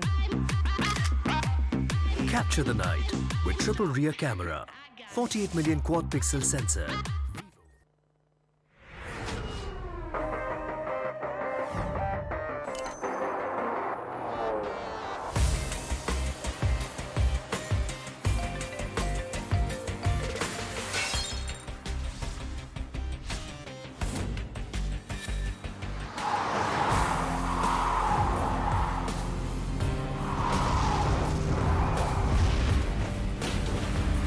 Your game, Vivo V15 series. Vivo. Zombie, Darkest Night. The newest mode in the zombie universe is here. This time, the rules are different. No more parachuting, as players will be placed at random locations on the map when the match begins, and there is no single winner. Players must work with their teammates to spend one long night in the match and stay alive until the sun comes up. Waves and waves of zombies will spawn during each of the 3 foggy periods at night, and supplies should only be scavenged when the fog fades. The main objective is not to defeat other players, though this doesn't mean they are harmless. Players may need to work with other teams when necessary, but should also watch their backs in case the Fragile Alliance goes south. This will be a unique experience for every player involved. This new mode also comes with a passive skill for every player. Understanding these skills will be the key to staying alive in this long night. Can you ride out the night?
Hello and welcome back to the PUBG Mobile Club Open 2019. My name is John. With me is Toby. We've had 2 games already today, and we're ready to move over on to Erangel. Yeah, the bread and butter of the birthmark of PUBG, the child. What do you say? The favorite child of the poster child. Yeah, maybe. exactly. The poster child of PUBG. For PUBG Mobile, I'm trying to think back. No, I don't think Miramar was even in there when PUBG Mobile first came out. No, I think no, it was only Erangel. It's a new release to yeah, PUBG exactly, Mobile, exactly. Miramar. So the bread and butter, everybody has there. Nobody has excuses for not being good on this map. That's the one that everybody should have the most hours on, and also that's where we can expect at least to see the highest quality of PUBG. And that's so something we've been talking about throughout the day is in the Indian region favorability towards compounds and their adaptation away from that in the recent weeks. We said Vikendi heavily compound dependent. A lot of those structures, a lot of that cover. You move over onto Miramar, you've got a lot of open ground, a lot of terrain. We saw Insidious play well on both of those situations. And Erangel, both of these structures come into play because both of them can be an effect. It's kind of the hybrid between the two. Or I guess those take one element of Erangel, but then when you're on Erangel, you can still easily be out in the open. Because if you're in the open on Miramar, you usually have hay bales, you have small structures here and there to kind of some cover. Whereas if you're in a field in Erangel, especially in the mobile version where there aren't that many details as far as high grass and all those things in the same way as on PC, if you're in the open, you're in the open. You don't want to be there. Well, a very central plane again, a little bit eastern leaning, but it should be just fine. SWAT, they tend to like to drop around the compounds around Sosnovka military base, so don't expect them to go towards that runway. Of course, it's normally Team India who drop there, but they're not playing today. They're not here, yeah, exactly. So there might be a little bit of an opening for someone else to go for those positions, but no, doesn't look like anyone's going to drop there. Novo being claimed by GODL. Over towards Milter, I think that's ZFX who are going to be looking for their 8-bit. I'm imagining going to be wanting to head over to Pachinki. And as we head further north, Yasnaya, really up for grabs from a lot of different teams. But coming soon, have vied for Pachinki before. Yeah, I mean, I like the way that SWAT is already splitting out to take some control when they're looting. Should the circle go south now, they have everything available as far as to where they want to go. They already have people in all the corners. With the exception of Novo, of course. But they're not just landing 4 guys on top of each other. They are splitting out to get looted up. Now, GODL and their fellow team opponents in RT, they're down there in Novo, and that could be an issue coming up. We saw the circle, somewhat centered, not a whole lot to talk about. Should be easy rotation. Look at that hair. One. That is fancy. That one as well. Oh, look at these. I'll tell you what, if there's one thing that PUBG Mobile has over PUBG, it's the cosmetics. It's, I mean, it's, yeah. So, personal preferences, some of them are a bit too cartoony for me. But that's just I mean, me liking the more kind of army, sort of, really war-focused thing. So some of it is a bit too cartoony for me. I like the style. I think it's great, and obviously the viewers and the players love it as well. If not, then it wouldn't be as good as it is. Yeah, I'm kind of with you on this one, though. I mean, it's fun to see, but I'm like, if I can have camouflage stuff on... That's what I'm saying, right? That's a tactical advantage for me, I mean, right? that hat right there is going to show you when you run by the wall. It's going to show like above it. Just feathers come flying on the other side. It ain't really going to grant you... anime hair just like flying not past. Not really like, an advantage is for he you whatsoever. powering up, or what's going on over there? Just go full Kamehameha in the corner. That's not what you want to have happen. That's going to be the new thing. Instead of skins, you get like spells. You can... you can do like fatalities and unknocked players. Just Hadouken? Yeah, exactly. Just toss it in there from the corner. That could be crazy. A battle royale that combines like all the superhero things. Yeah, we just came up with a whole new thing. Don't stop talking about it. We'll talk about it after the stream. Yeah, of course. Don't tell anyone. Copyright, by the way. Copyright. There we go. So in Pachinki here, we've got 8-bit. Coming soon, a little bit further east, but both of these teams tend to vie for this position. 8-bit normally come out on top in these engages, so I wouldn't be too surprised to see coming soon. Try and find some vehicles and try and extricate themselves from this situation. And that's the thing for coming soon. I mean, we're still playing for pretty important positions here, right? And if you're coming soon, you just got yourself two top 3 placements with 26 kills, 2 games, right? So do you want to take the risk of going out early here? Do you want to do something to keep that momentum going your way?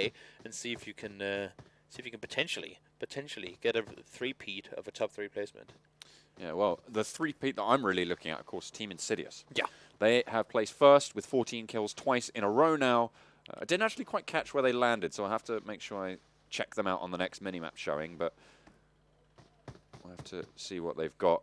8-bit, they know something's up. They know when they're playing with Coming Soon that they have to be wary of that Pachinki viability. Over in Severny, though, in the northern throes of the map, you got DAKU. They should be pretty easy going at the moment. The circle just landing a little bit around Yasnaya. That's sort of where the border is for this next circle. So they will have to make that rotation down south, but shouldn't be too hard. Over on the south of the map, of course, you've got SKUL over near Pier. I believe there's a lot more players over on the eastern bridge side. Yeah, the circle, I mean, the plane itself was somewhat eastern, so for teams to go all the way towards Georgipol, to go further west than where Ferry Pier is, we see it right here on our screen, is very unlikely that teams would have wanted to make that drive on over. We saw it on Miramar last game. SWAT, they jumped out instantly up towards that military base, landed just prior to it. They saw the circle wasn't going to be there anyway. It's like, well, we already got a city. No reason to go any further. Yeah, exactly. They're just chilling out. Yasnaya being vied for by a couple of players, but it's one of those big cities like Los Leones in Miramar that you can comfortably have two, even three teams there and just chill and loot and be completely gone. So there you go. Coming Soon are going to make that evacuation away from Pachinki. They don't want to fight 8-bit. I like it. Good call. It's happened so many times. I mean, it's what happens when these two teams play together. They just land in Pachinki. Coming Soon either lose the fight or they leave. Yeah. 8-bit are really very good at holding it. And then why would you want to contest them if you more often than not have been taking casualties and trying to do so, right? So no reason for them to do that at all. They will get themselves some vehicles. Boink! There comes the skin. That's a quick car painting there. And then they'll be on their way. Does that take up inventory space, all that spray paint for the car? You would assume so. Yeah, maybe. Yeah.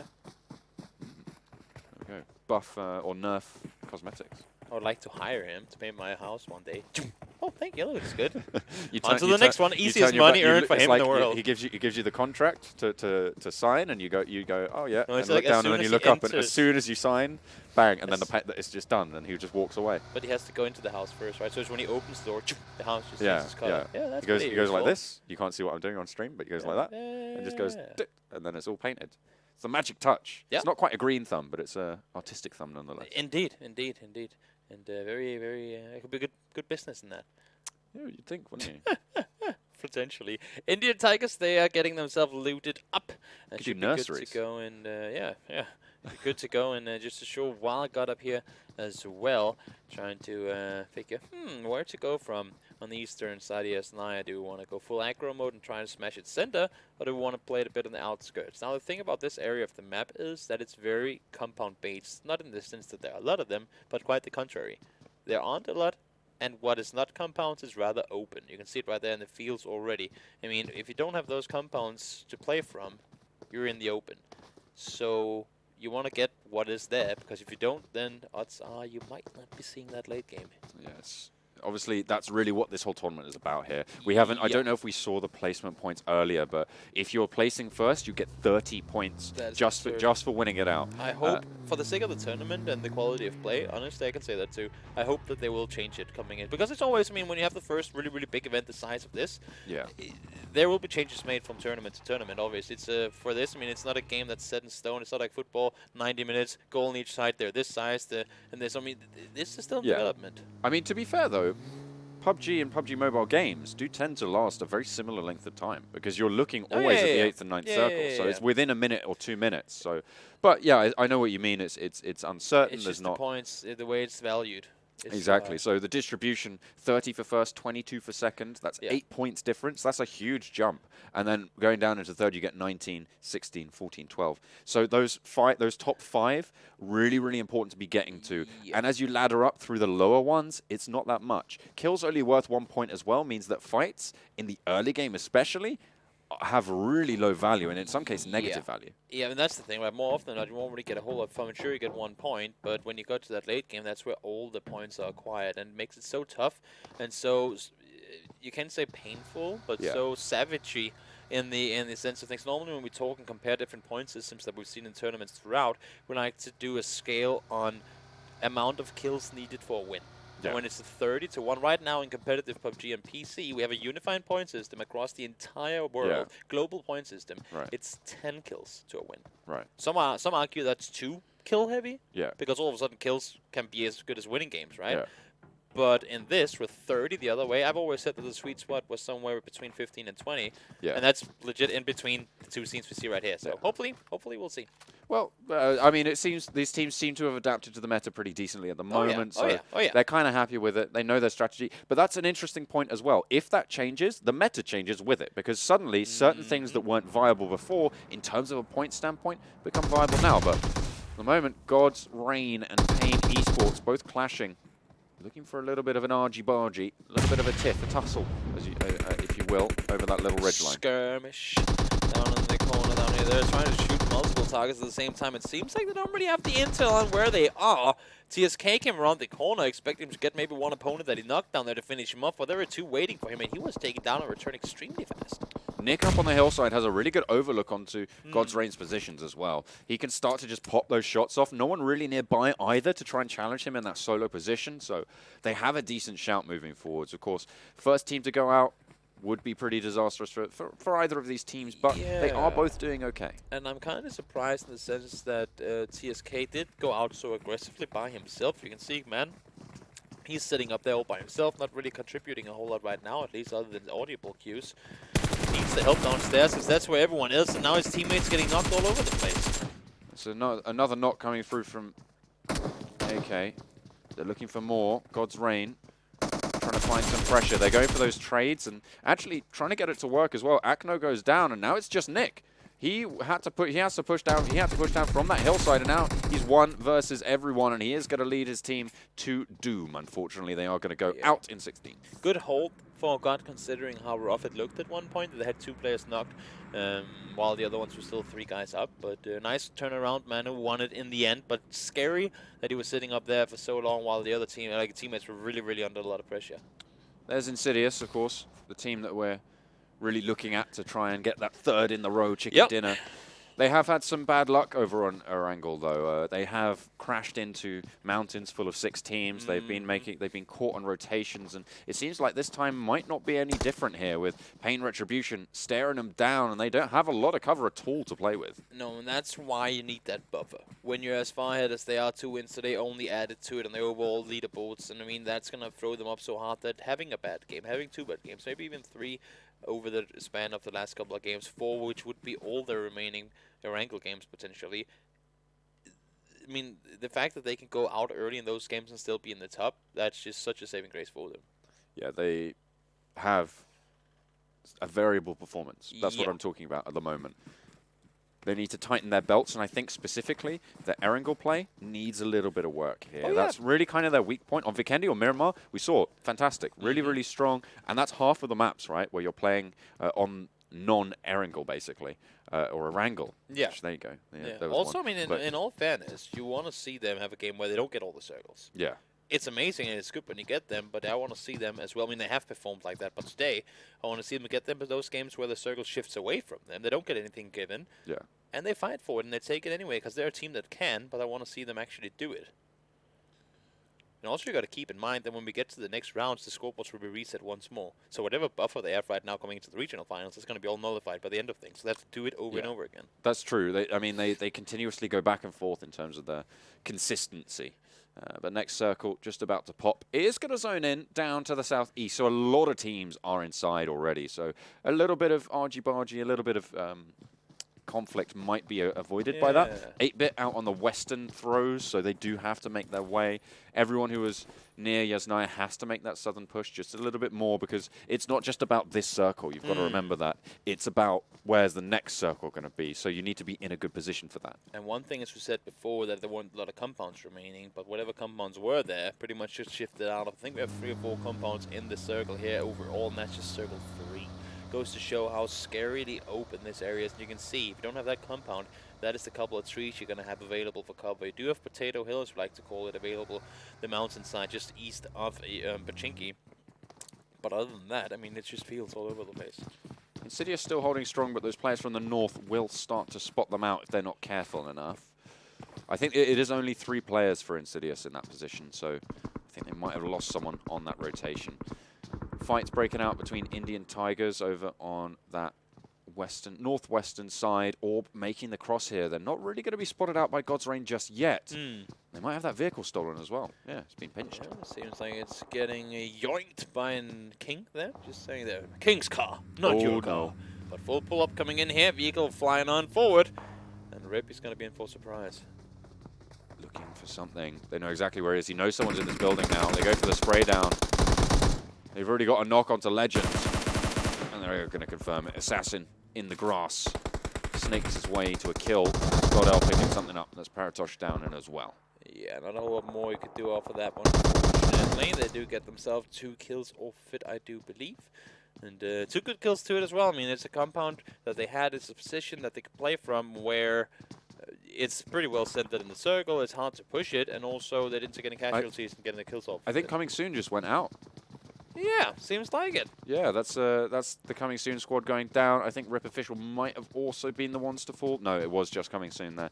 Rip Official still have a couple of players left in their squad, but yeah, that's Coming Soon going out very, very early. Top 3rd and then 2nd, and now going out in 15th. That is unfortunate. They didn't even get a whole lot of kills with it. I'm not sure if they actually got any, so that might be a 1 or 2 point game for them. That's a rough one. But again, 26 kills and a ton of placement points over the first 2 ones. They can afford it, but you don't want to make a habit of it. There we go. There's the final Rip Official player. Sky still going, well, I'd say strong. 1 bandage remaining. Not that many stims as well. Yeah. 0 first aids. I would like to have like a talk with the top in-game, or just top mobile players at one point. Yeah. To have like a, what is the big difference for you guys on mobile as to what I'm accustomed to see on PC? Because there are a lot of things. It could be that they just don't get that much or that many meds as we do on PC, because the fact that so few people really value stacking up on those meds, especially when you see these open field endings, you need them. I mean, you desperately need them. Sure, Sky has taken damage already and he's been under fire, but to be down to 1 first aid in Circle 4, either he's been absurdly unlucky when it came to his looting phase, or they just do not either loot fast enough or loot for long enough. This is the thing, though. Of course, they have the auto loot functionality. That should be even easier then. Yeah, exactly. So it just auto picks up meds and everything like that, but yeah, it's just pretty difficult. Assassin getting nailed to the floor there with a nice headshot. Coming around. And they should just be under fire once again. Indian Tigers, they have that western throw, but the circle moving them southeast now. This is, of course, the treacherous circle number 5, phase 5 coming in just a second. And one of the main things with this circle shift is also that if you get knocked in the blue, you can't rest your teammate anymore. I mean, that's one of the crucial ones. So if you're on that edge and the circle is closing in, you have to leave that side behind. No rest coming in, but now we're seeing ZFX. The fight has been escalating for a little while, and there's not a whole lot left of it. Demon King is all by himself, but he's up against 4 players, and that is going to be them eliminated. Well done by Evil. Not only do they take themselves the win there, but they didn't lose a single player in all of it. Very well done by them. And they're knocking out ZFX Evolution, one of the stronger teams by all accounts. Also, strong-ish teams. Not super strong, but certainly not a team to ignore. In all fairness, all the teams are strong for making it to the semifinals. Well, I mean, GODL. Not doing super hot at the moment. Although they are still in this one. They have picked up their feet. As I say that, though, Grims just gets knocked by 8-bit, so they are going to push over onto that position. 8-bit, of course, one of the most consistent teams that we see here. They are just going to be able to hold this hillside. There's a couple of teams around them. GODL on their south. Up at the top of the hill, they've got another team there as well. So they do have to be careful. But the nades can start to come through. Might look for something. Philo, is he going to be able to get away? Just about. Not going to be easy whatsoever. You can see Ash has a complete knowledge and awareness of where these guys are around him. Not sure if those bullets and traces are coming his way, or if it's him trying to shoot over the side. That looked like they were coming from elsewhere. Could just be a little observer thing here. Now we see Matt trying to run around the other side, get himself a view on the guys, and in the meantime, we see Orb trying to once again take an engagement here. And they're right next to Insidious as well, who, remember, were pressured down earlier on. So it's going to be really tricky for that fight to play out how they want it. Ash, though, still just nading on through, chucking that utility. You can see this guy's got a couple of meds on board. He should be okay. I like it. I like to there you go. see it. Thank you. Some meds for you. Yeah, Oh, he's going to use one of them now, though. So this is that's why I asked them, right? They're there to be used. Exactly. Well, what's the point of having them if you're not going to use them? But HYDRA as well. I believe Joker did get knocked earlier on. So they do not have one of their most dynamic players in their squad. We didn't see him get finished, but now what we do see is Bishma taking out Draga. That's not the kind of situation you want to be in. Not sure if that was an unfortunate vehicle explosion or what that was, but not what you want to have happen at all. Ash, you can see, wants to push this one, but Hash on the other side. Ash and Hash, they're squaring up against one another, and Matt, good knock coming in there with the Mini 14. Yeah, going to be able to give Ash a little bit more room potentially to move with the circle pushing. They do need to get away from that. Oh, he's just got clean shots. Yeah, that is a good angle right there. That's Not only does he have clean. the angle, he also lands the shot he needs to. One player alive now. That's Hash all by himself. And he is going to go for the trade, but he gets the sprayed onto a little bit earlier, but will go down. Ash lives to tell the tale and gets the refresh on those meds as well. That is a triple, I believe, coming in for Matt there in that fight. Really well done. They were constantly, never standing still, constantly trying to find an angle. Where can we see them? We know exactly where they are. Nates didn't work for us. We got to go down, get those kills, and they executed it probably. Yeah, nicely executed, as you say, and that's going to give them a lot more ground on that south side of the circle.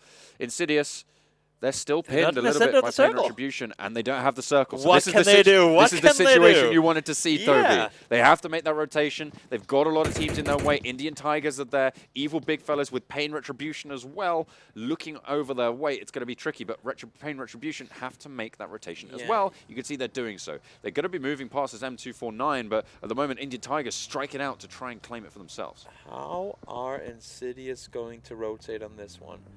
It's going to be interesting. I'm not sure if they even have vehicles available anymore, but you can see they're taking the time. They're staying up north on the map there. Fights happening on the other side. Indian Tigers, 4 guys and 1 shack. That is, I want to call it very opposite of optimal. It's a bold strategy, Cotton City, that pays off. Although also somewhat suicidal.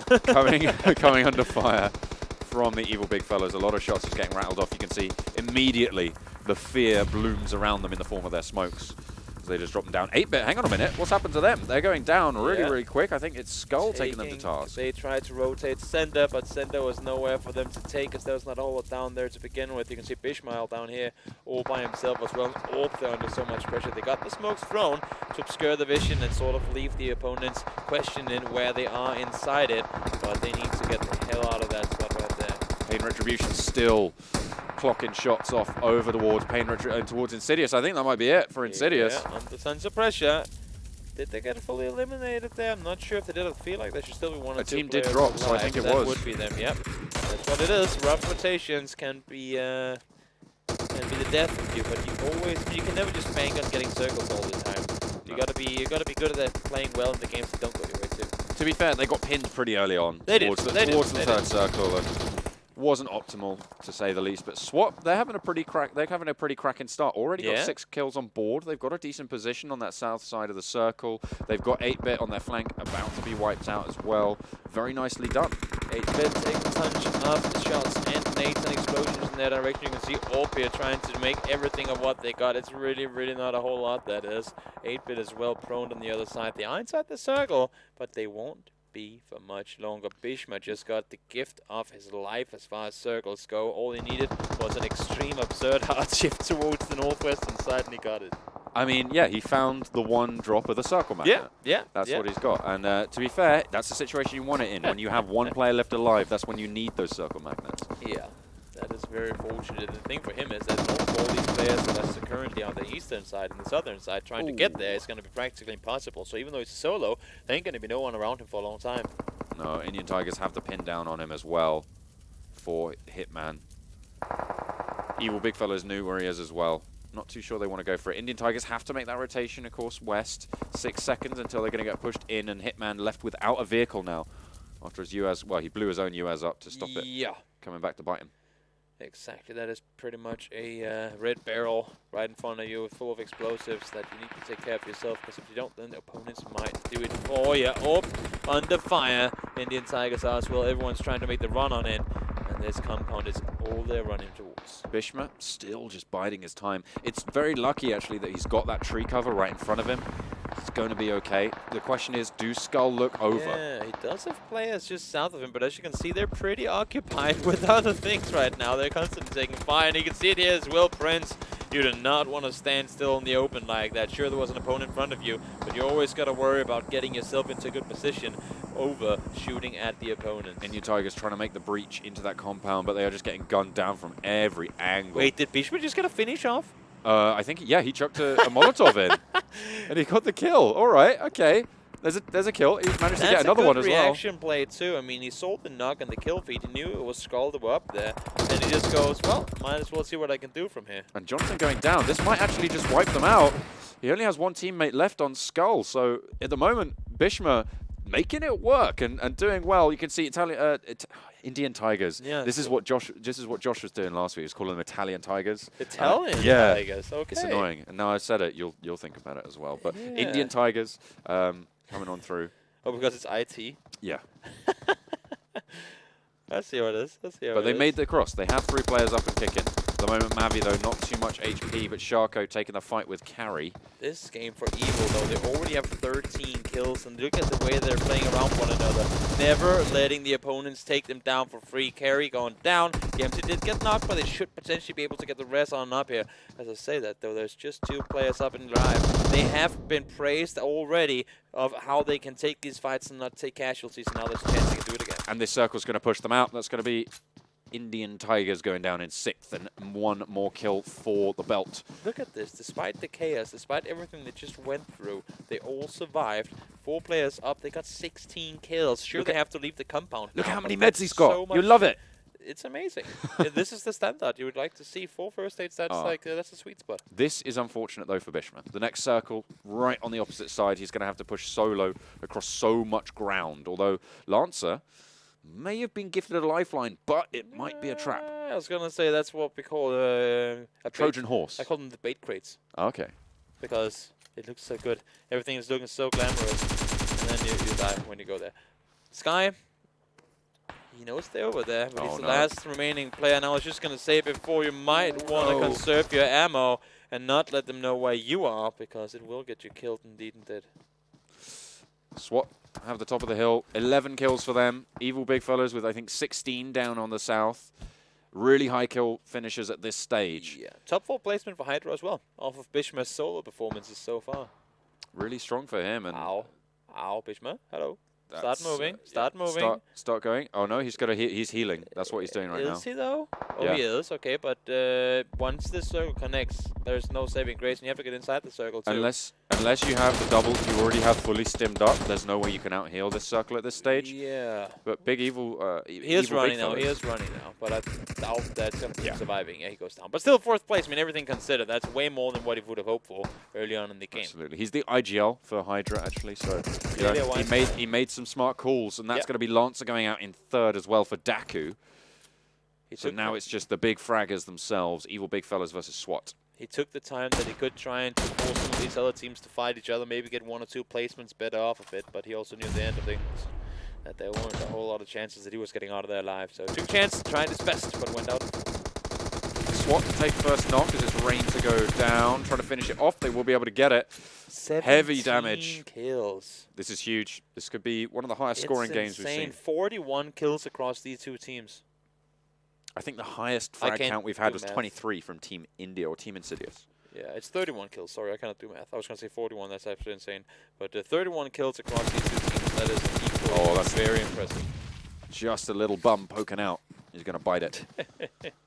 Too much junk in the trunk for that Yeah, guy. absolutely. A little bit too much. Look at how they're positioning themselves. Get around the side, get the info, get the angle, and get yourself the victory. Really good job there by Evil. They had the compound for the longest time, but they fought forward throughout the entire game. They were pressured, they were breached by 3 or 4 different teams. Not only did they win the entire time, but they never lost a single player throughout the entire game. Very, very strong. But that's a pretty topsy-turvy leaderboard that we've seen from the start of today to now. The only team that's really managed to stick in there is HYDRA, thanks to Bishma's little bit of a sneaky, snaky performance there towards the end.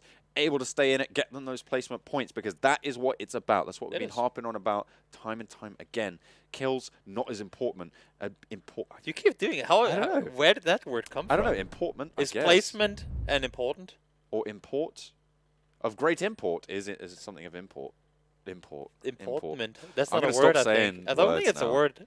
I mean, I know it's my job, but I'm going to stop saying words now. And it's your language, too. Yeah, don't rub it in. It's all good though. But no, great game overall. I mean, we talked about how we want to see great PUBG when we were on Erangel because we're expecting the guys to be better on that map, evenly so. But these circles just didn't really allow for a lot of teams to play that good PUBG. As we talked about, Insidious put into a really, really rough position early on. They probably could have avoided staying there had they rotated safely around the compounds. But rough game. It was out in the open from the very get-go. We talked Circle 2.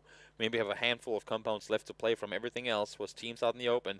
Burned through that utility early on, and then just chaos. I'm not a fan of this final circle, to be honest. No, I don't like it either. It's kind of it's rough. It's the good thing is that you force the teams to make the most of a bad situation, and that's, to me, I mean, of course, I mean, every team, especially at a competitive level like this, every team can look extremely good if given the right conditions, right? Whereas to here, nobody, maybe with the exception, positionally, Evil was way better off than anyone else. But believe me, had it been maybe not any other, but a lot of the other teams in this game that had tried to help that position against 3 teams, they would have been wiped by the second or the third one because they would have been taking too many casualties early on, right? So extremely impressive play by them to hold that position. They knew it was a priority compound, the only compound in the circle for the longest time, and they played it super well off of it.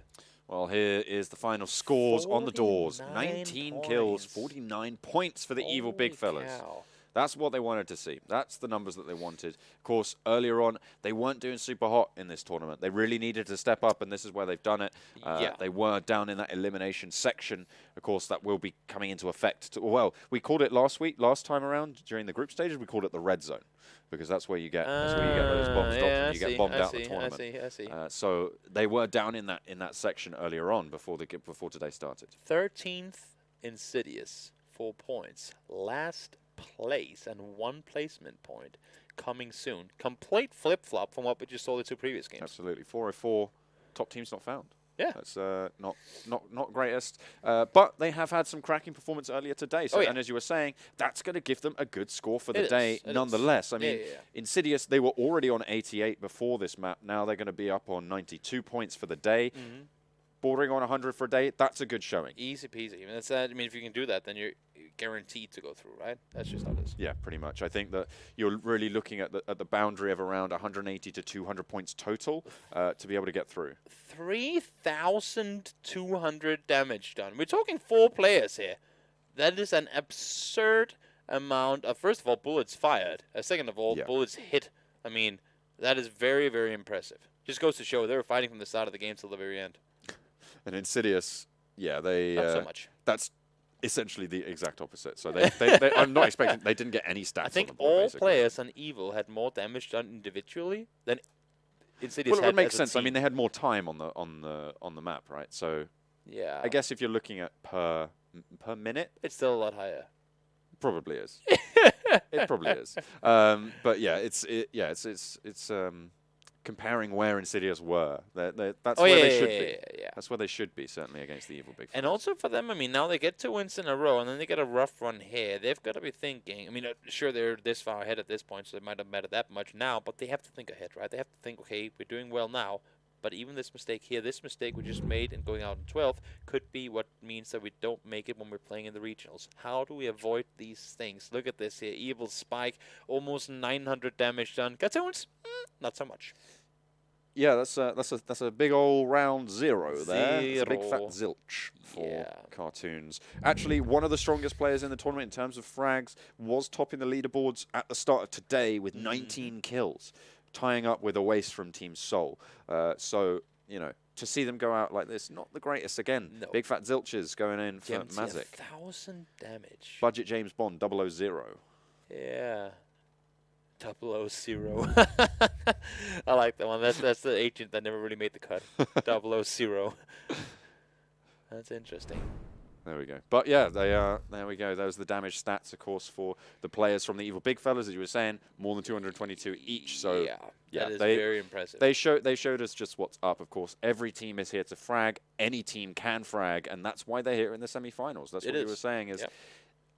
Everyone at this stage is good. It's just the teams that are more consistent that will rise to the top, and then you can start to look at who's going to be moving forwards. Yeah, and that's the point I was trying to make before when we talked about whether we like that open ending or not.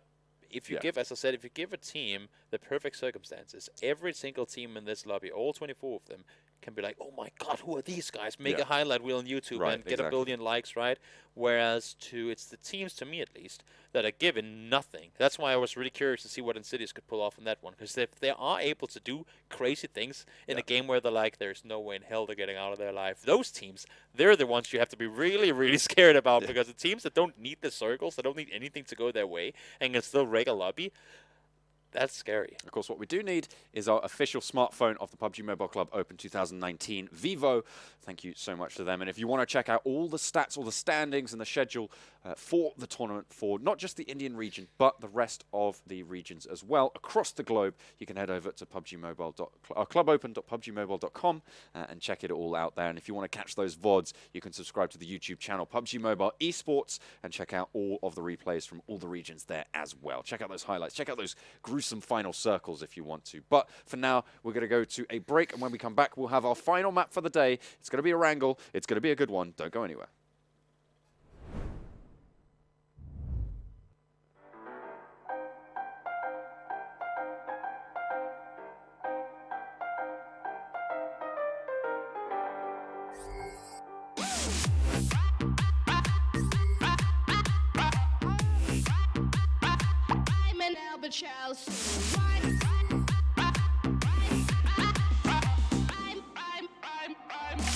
World's first 32-megapixel pop-up selfie camera.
Play PUBG Mobile for free.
Zombie, Darkest Night, the newest mode in the zombie universe, is here. This time, the rules are different. No more parachuting, as players will be placed at random locations on the map when the match begins, and there is no single winner. Players must work with their teammates to spend one long night in the match and stay alive until the sun comes up. Waves and waves of zombies will spawn during each of the 3 foggy periods at night, and supplies should only be scavenged when the fog fades. The main objective is not to defeat other players, though this doesn't mean they are harmless. Players may need to work with other teams when necessary, but should also watch their backs in case the Fragile Alliance goes south. This will be a unique experience for every player involved. This new mode also comes with a passive skill for every player. Understanding these skills will be the key to staying alive in this long night. Can you ride out the night?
Play PUBG Mobile for free.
darkest night, the newest mode in the zombie universe is here. This time, the rules are different. No more parachuting, as players will be placed at random locations on the map when the match begins, and there is no single winner. Players must work with their teammates to spend one long night in the match and stay alive until the sun comes up. Waves and waves of zombies will spawn during each of the 3 foggy periods at night, and supplies should only be scavenged when the fog fades. The main objective is not to defeat other players, though this doesn't mean they are harmless. Players may need to work with other teams when necessary, but should also watch their backs in case the Fragile Alliance goes south. This will be a unique experience for every player involved. This new mode also comes with a passive skill for every player. Understanding these skills will be the key to staying alive in this long night. Can you ride out the night?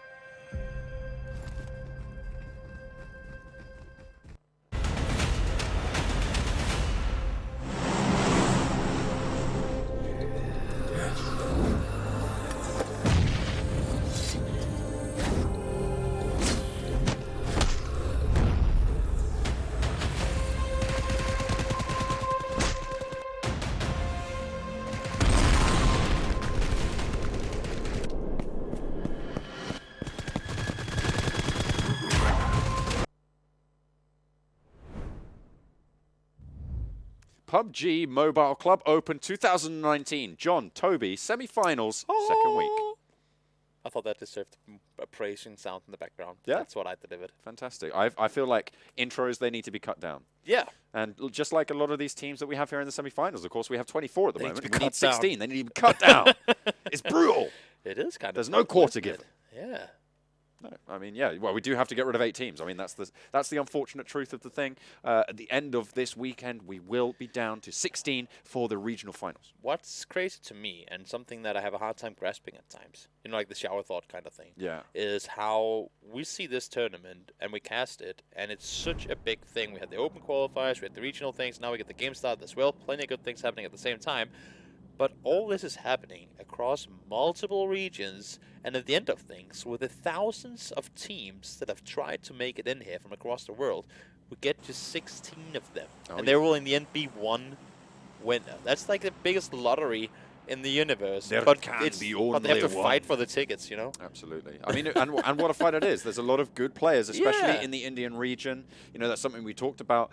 They're one of the strongest regions going. They're really very good in the mobile esports sector. PUBG Mobile is no exception, and they are showing off their skills here to great delight, I guess, of everyone. Okay, let's put it this way. If I get to cast the finals in Berlin, Yeah. I'll wear a tie that Yeah. has like Indian, what do you say? Like striped with the Indian flag. Okay. It's quite an interesting design there. It's the I'll orange, then the fanboy white India, with the 8-spoked wheel, symbolizing the Yeah, orange, eightfold path. orange, white, green, and then the Yeah. yeah. The 8-spoked. I'll do. That could be pretty cool. I think cool, it's the 8-spoked. a cool wheel. tie. It'll look like an absolute mug. If you know a good link for a cool Indian flag tie, then spam it in the chat right now and let me know. Maybe it could be one with little Indian flags like dotted on it, like kind of like my shirt, but like yeah. but And like also, little there's a Indian game flags. going. So let's. Yeah, I guess. I mean, if we have to, I guess we should talk about we'll it. take the game. But not a whole Luckily, lot it of was a Western surprises. plane and a Western circle, so a lot of these teams should be pretty chill. Yeah. A lot of the same drop locations going to be coming in from the previous game. 8-bit coming soon, both landing towards Pachinki, although there was a lot more contestation there for Military Island. And if you're a team that likes to go east, what do you do here? You already jumped out, might not have gotten the spot that you wanted to loot initially, but you then start driving all the way over towards the east to then have to just drive all the way back west? Or do you settle and say, you know what, we'll just take what we got here and then we'll play it as it is. That's going to be interesting to see here how much people really value getting to that one specific loot path that they go into when they loot those cities. Or do they just say, no, I mean, do I have to drive an extra 2 kilometers for 4 houses when I could just take 4 houses here? We'll see. But this is the thing, though. Of course, with the time that this first circle allows in the competitive format, with these competitive circles, it's a very, very long first circle. It is. And even after the second circle, the blue moves so slowly that you're not really going to be super pressured. So going for those eastern positions, not as punishing as it could be. No. And we say that it's long circles, but in the end, it's been cut down. It used to be 5 minutes in the first one. I believe we're down to 3.5 minutes now. Yeah, so, but that's still, I mean, because everyone obviously is now super strong at looting, they're super quick. Yeah. Comparatively. Indeed. And we did see some small damage indicators up in Pachinki, so it seems like coming soon won't have as free of an exit as they did in the previous game. Not saying anyone's going to go down. We do have 64 players on the server. Always good to see. When it's online, everything can happen. People can get disconnected from wherever they're sitting and playing from. But as we can see here, coming soon are indeed under pressure. Under pressure. Yep. Shout out to Queen, by the way. Great band. Yeah. Great band. And David Bowie. Wasn't he in that one? Well, that's Freddie Mercury. No. But he's in that song. They made it together. Oh, I didn't know that. Maybe. I'm pretty sure they did. But anyway, again, we see just coming soon leaving. Of course, they're not going to be able to vie for Pachinki on that one. I'm going to have to Google that now. I'm going to have to just to figure what that one else is. But this is the competition we were talking about. Military Island completely deserted last time around. GODL, they're rolling straight into Pain Esports and not having the best time of it to start. Yeah, neither team have been able to really impress us, at least today, and now they have a chance, at least one of them got a chance to put up 4 kills early on. That could really escalate into a good endgame, but look at the awareness. Assassin wants to be the sneaky peeky assassin killer guy here, but he ain't living up to his name. Nix knows exactly where he is. Cold-blooded though under pressure. Gets himself knocked, but the rest should be coming in. They're going to get him back up. Not too many players from GODL want to be moving forwards. Of course, with the military loot, they should have a lot of kit on board already, so this should be a nice fight. But here come the reinforcements in the form of Nick and Akno starting to roll on through. I'm not too sure where the 4th player is for GODL at this stage, but it might be a spanner in the works later down the line. Yeah, they need him if he is here. I'm pretty sure he got killed off earlier, though. We see them coming in here. Yep, Grimace is already down and out. Philo spinning around like a madman, but he does go down in the end of things. They're trying to flush him. They're trying to take him all out, and they're starting to shoot their teammates as well. Look at the pincering they have in this toilet booth. 1 nade, that's all it needs. They need to just chuck it in and see what they can get done, but no, it doesn't seem like they have it on board. Nick now last standing will go out, and that is Pain eliminated. In the universe did GODL win that fight, and even more so, Grimace was dead before this fight even started. Pain Off went of in. everything we just saw, how the swear word do they take this one with only losing 1 guy? Yeah, I mean, so Pain, they went in. They went in and they went aggressive, and they just didn't need to. GODL were pinned. Yeah. There was no way they could get out, and they just went like, do you know what? I think we're just going to win this. It was kind of a smart play they pulled off there, too. Yeah, well, so let's take a look at where everyone else is on the map at the moment. Of course, 8-bit, very central over in Pachinki to be expected. North a little bit further to Rostock, you've got Orb, and coming soon a little bit further south. North Georgia Pole, that was where Insidious are staking their claim. Currently in the circle, they'll have to move south. They'll have to move through South George. Through these Indian Tigers. Depends on how they're going to want to make the rotation. Do they just go over the George Bridge, or do they try to send it further east over and around to get some more space to maneuver on first of all, and also kind of diminish the risk of being gate kept? Because if you start crossing over the bridge, there's a team waiting for you, and you're already halfway out there. It's going to be equally hard to take the rotation back the other way, and other teams could be waiting in line to cross it themselves too. So smart maybe to just go a bit further east. I think for them though, you have to actually go. People don't really think about this, but if you're sitting in the George and you want to go south without crossing a bridge, you have to go all the way around Yasnaya. Yeah, it's quite a long if you want way. to bring your vehicles, that is. I mean, technically you could swim, and that would not cross. Also, there are some rocks every now and again where you can fly over. Like you can take if there's a rock and you have a bike, you can like crash it into it, and at least on PC. There's like 2-3 different spots where I think it's like a game developer kind of made a ramp here. Yeah. Kind of fun thing that it's not a ramp, but it kind of is. So if you hit it with the right angle, you can actually fly your vehicles over. It's like a little thing like strafe jumping exactly. in some games. Yeah. Yeah, fair enough. Yeah, well, it'd be interesting to see, but I mean, you could take a boat, you could swim, you could go for a little dip. Of course, it is a lot more risky to cross that way because if you go down in the water, you're instantly dead. So yeah, it's always dangerous when we evolve that H2O in the game, especially after the changes that has been made over the last span to really nerf playing around there. Because there was a time on PC at least, there was a time. Yeah. I think I casted a game once with 30 people alive and 3 people on land. Yeah. That's, you can do the math on that one. That's 27 people swimming around on top of each other. Yeah, that's not because good. you could hold your breath for 25 seconds at the time. Yeah. And you only had to be above water for 3 seconds to get full breath again. Yeah. So you just stay underwater all the time.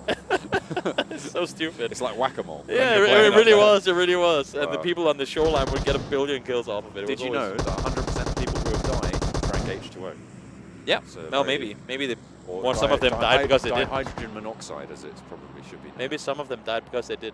It's one of the most dangerous things known to man, apparently. But original, find something a little bit more dangerous. It's GODL, Assassin, and Hash. I thought air was more famous than water. Dangerous. Famous. Did I say famous? Yeah. Oh, I meant dangerous. Oh. Oh. Oh. Oh. Yeah. Well, that's unfortunate. Yeah. It's equally dangerous, I think. Yeah, probably. I'll have to get the official wording on that. By the way, David Bowie did make that song with Queen. Okay. It's a little bit of a two-way thing there. Okay, Yeah. I didn't know that. Always good to know. Yeah. Mavi's agreeing with us. Thank you, Mavi. Just 2 shots for agreeing. Can't disagree with history, I'm afraid. Them's the facts, Mavi. But the fact is, as well, they are in a little bit of an isolated compound. DAKU, though, not really going to put the pressure on them. I mean, they are far north and sitting pretty well in it. They do have to rotate real soon, though. We can see not so long until that new circle is going to pop, and then it's going to force them to make the rotation on out there. Sitting on the northern side, and to the south side, they have a mountain, which is really obscuring the vision. Right now, you can see where the intentions are, though. They want to hold that bridge, but to me, I'm thinking, why not hold it from closer to it? Because right now, they're still 100 meters away, And look, they're making their way across anyway. This is this movement from Insidious. They're going to come under fire from the Indian Tigers. They have to try and break left pretty quickly, but you can see they've got some nice cover there. And I hope that we can keep our eye on them, because they do things that not a whole lot of other teams do. They're going center early. It's a really common thing to see in the PC version of PUBG in competitive play, but not a whole lot of teams in PUBG Mobile likes to play around that strategy. It means you don't get a whole lot of kills early, but I think that Insidious has figured out early on, and I mean, as most other teams probably also figured out at this point, you don't really need those kills early game. Sure, they're good to add to it, but if you continue, if you get the placements and wins instead, that's just so much better. For sure. Of course, SWAT normally landing on that military island, I believe they're going to have to make that northern rotation. We saw before the 2 GODL players had made their way away from that engagement, so they have had a little bit of luck there. Coming soon, embroiled in a little bit of combat as well. Yeah, they're taking a fight, it seems like, just before they're getting themselves healed back up now. There is a crossing team. That's DAKU there, a little bit north. That's another thing that we talked about that first week that I was casting this. The amount of teams that I saw with 4 guys in 1 vehicle absolutely terrifies Honestly, me. we've been banging on about it for... I hate it. There are so many vehicles available too, and at first I thought, okay, maybe there's just not as many vehicles in PUBG Mobile. I'll be the first to admit that I'm not as wise in knowledge when it comes to PUBG Mobile as I am in the PC version of it. But I did see a lot of vehicles, I did my research, and there are plenty of vehicles available. So you have no excuses to be 4 guys in 1 vehicle if you have a chance to have more than 1. Got a couple of teams around at the moment. Very few teams really clashing. I have to say, and I've said this before, GAKU, one of my favorite locations to drop in solos. It's nice and fun. One to of try those and, try guys. and Okay. fight around. Okay. It's a nice little place. It's not great, to be fair, in squads. It's not. It's not great at all. I mean, you can never loot up 4 guys. There's not enough thing. loot Yeah, there at exactly. all. I think one thing you can do with from GAKU is, though, that if you're a newcomer to the game, and you don't like those Pachinki school kind of super chaotic drops, you can drop GAKU where you'll more often than not have some sort of competition. Yeah. But instead of having 15 guys there and you're playing solos, you might have 1 or 2 guys there. Did you just call me a noob? No, I just said that if people that are new to the game want to go to a place where it's good practice, then they can go there. Ah, okay. Right. And also did call you a noob. Okay, fair enough. Yeah, we'll go with that. Okay, that's to be expected, to be fair. But Insidious, they make the cross from North George, relatively unmolested. Indian Tigers as well, not really holding those bridges super aggressively at this stage, so they don't want to take those fights. Little airdrop coming in. No one really gonna be looking to go for that at the moment. But there is a Grozer in there. Highly valuable weapon. Yeah, it's not the most liked weapon in the PC aspect of things, but I know that here in third person, when you can get a little closer sometimes, especially on Erangel, if you get those close quarter endings, whew, that Grozer can melt through Kevlar extremely quickly. Yeah, and HYDRA taking position near Chopsticks, just a little bit southeast of GAKU. One of the teams that has consistently placed today. We'll see if they can do it again. 8-bit. They're just on the north end of the Chopsticks this time around. DAKU have a position across the way, but again, no one really looking to move, but maybe 8-bit are trying to control this ground outside. So this is something we don't see normally, is they have the compound, but they're playing on the terrain. I like to see it too, because I mean, that's again, we saw it all the time on Vikendi, and actually most teams, I think including 8-bit did it, why are you sitting inside the house if you have a chance to look around you? I mean, it sure it's going to grant you cover, but you have a chance to sit outside the house, get even more vision and more knowledge, and be better prepared for a team potentially pushing your compound. Because right now, as you saw with the new circle shift, they're sitting dead center right now, and there could potentially be teams coming their way. Everest was in the circle. It's going to be on the edge of the circle this time around, so teams could potentially stick up there, but they will have to move, and moving down the side of that mountain is so tricky. It can be really dangerous, yeah. If you're in a vehicle, everybody's going to see you. Yeah, that's one thing. And also, I mean, the teams that are sitting down, you're not driving down to one flat field. It's like a downslope ramp that you can just accelerate down on. Nope, it's tricky to get those vehicles down. You won't be able to go full speed, and there's going to be trees all over for you to bounce into, and it's only going to be more and more tricky by the time you get down there. One of those bait crates we talked about before. The Indian Tigers player, Prince, learned really quickly that this might have been a mistake going for him because he is very much cornered behind that one little box. As well, with his vehicle getting taken away, those smokes have to come through. They have to try and make the break. Not too much cover as well, because the angle that Orb have on them, there's nothing really there for him to work with. He did get a Groza, though. Yeah, he's going to... So he's got to value whether it was worth it or not to get it. Yeah, that's fair enough. Yeah, it's probably the best play. One of his teammates could be sent in, and I think that's what they're going to do. They're going to send Carry over just for a quick little drive-by into the smoke, pick up his teammate, turn it around, swivel it out, and drive on away. Is it going to be clean? But did they not see the car drive away? I think maybe it was just attack. He didn't see it. Oh, okay. I was going to say that's a pretty good escape there. I mean, it was anyway because they got him out alive.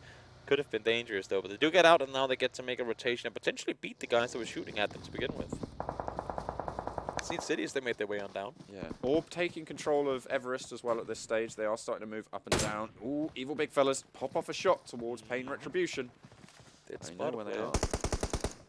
You saw one up there. Well, this is the thing as well. With aim assist on PUBG Mobile, you kind of get, if you zoom in and it gives you a little tap towards somewhere. It does? Yeah, it does. You can kind of know. Huh. Yeah. Huh. There should be like an eSports mode where they turn that off, because I don't like that. Maybe. Do you know what? Maybe there is, and I just don't know about it. But I want there to be, because aim assists don't belong in any competitive games. I don't think so, at least. Okay. No, but that's just, again, personal opinion. Opinion. I want to see the raw skill of these guys. I would probably be inclined to agree with you on that, actually. But, yeah. Down in the foothills, it's Pain Retribution trying to hold Orb have the overwatch, but the trees from below actually give you quite a lot of cover. They do. They do. Not only do they have the actual tree that's hit by itself, but also the leaves, as you can see. Sure, they can be shot through, but it's very hard to tell where those bullets are going. Yeah. Pretty tricky, but over on the south side, that's really where this next shift is going to impact. Okay, the circle goes there, so they're lucky this time around. I wanted it to go out east, because look at how bad there's no one out there whatsoever. How barren it is. Yeah, it does go down south, so the few compounds that were available will still be. Not available, of course, but they're in play at least. And the guys that have those compounds now have to figure, okay, with so many teams still alive, they're looking at the scoreboard. Of course, they cannot see the amount of teams. For those of you guys that don't know, the players can only see the amount of players alive. They don't get to see the team tracker. For them to see 54 alive, circle is on us. We got the best compound in the circle. We're kind of on the edge for the other compounds. Might want to start looking out instead of in, because odds are that people will be coming real soon with the high speed in. That drop there was an AUG, an AUG, made by Steyr, actually. Steyr AUG, yeah, good old. Very interesting weapon. That was my favorite weapon in the old Counter-Strike games, just because it looked so different. It's good now as well. Yeah, I know. I called it Counter-Strike Global Offensive. Yeah, absolutely. Yeah, why not? Because but it's good in PUBG Mobile as well, of course. High damage stats, very versatile in terms of its range. It is. Yeah, you can tap, you can close range, long range, however you place, very, as you said, versatile. Oh, it's a nice close push from 8-Bit. Ted going to try and take the fight to Insidious. At a little bit of a risk, though, will get knocked. Trades 1-for-1 in terms of the knocks. There's a player inside the building as well as Riser gets knocked. Ash goes down as well, and now it's just Matt trying to get the spray down. Insidious come out on top, and 8-Bit out in 15. Holy cow, they do it again. They were the team to engage, the team to aggress, and they just did not take a second to take down the entirety of 8-Bit. We talk 8-Bit as one of the more consistent teams. Yeah. And honestly, I mean, Insidious just took them down as if they were nothing. Yeah, I mean, they're completely gone. There's no much more to say than that. I think that's GODL getting finished off as well. Hash goes down. They are at 14th. Of course, that early engage left them really, really lacking. Yeah. On the military island, if you remember. Yeah, exactly. Took the fight there. Yeah, they didn't have a whole lot there. They did have 3 guys alive still. I They think got it's themselves 4 two. points Two on off the of it. Oh yeah, they have 2. They have 2. But still, rough rotations coming off of them with the circles going in this direction. This is another drop as well coming in from Insidious. You can see the med not super strong. He needs a refresh on the armor. That's cartoons there. He's got a level 1 helmet and a nearly dead level 2 vest. So he's going to be looking for something there. Not up at all. The thing is that the majority of players they'll be fighting against for the remainder of the game. If he does get to change a vest, odds are that'll be broken or damaged as well. So hopefully they'll get to find something in here that hasn't been taken already. We'll see though. Damage indicators across the map right now as all these teams have started shooting as well. Mini 14, pretty decent in these mid-range engagements, but if you poke your head up, you know Bishma's going to take it off. One of the top snipers in the tournament.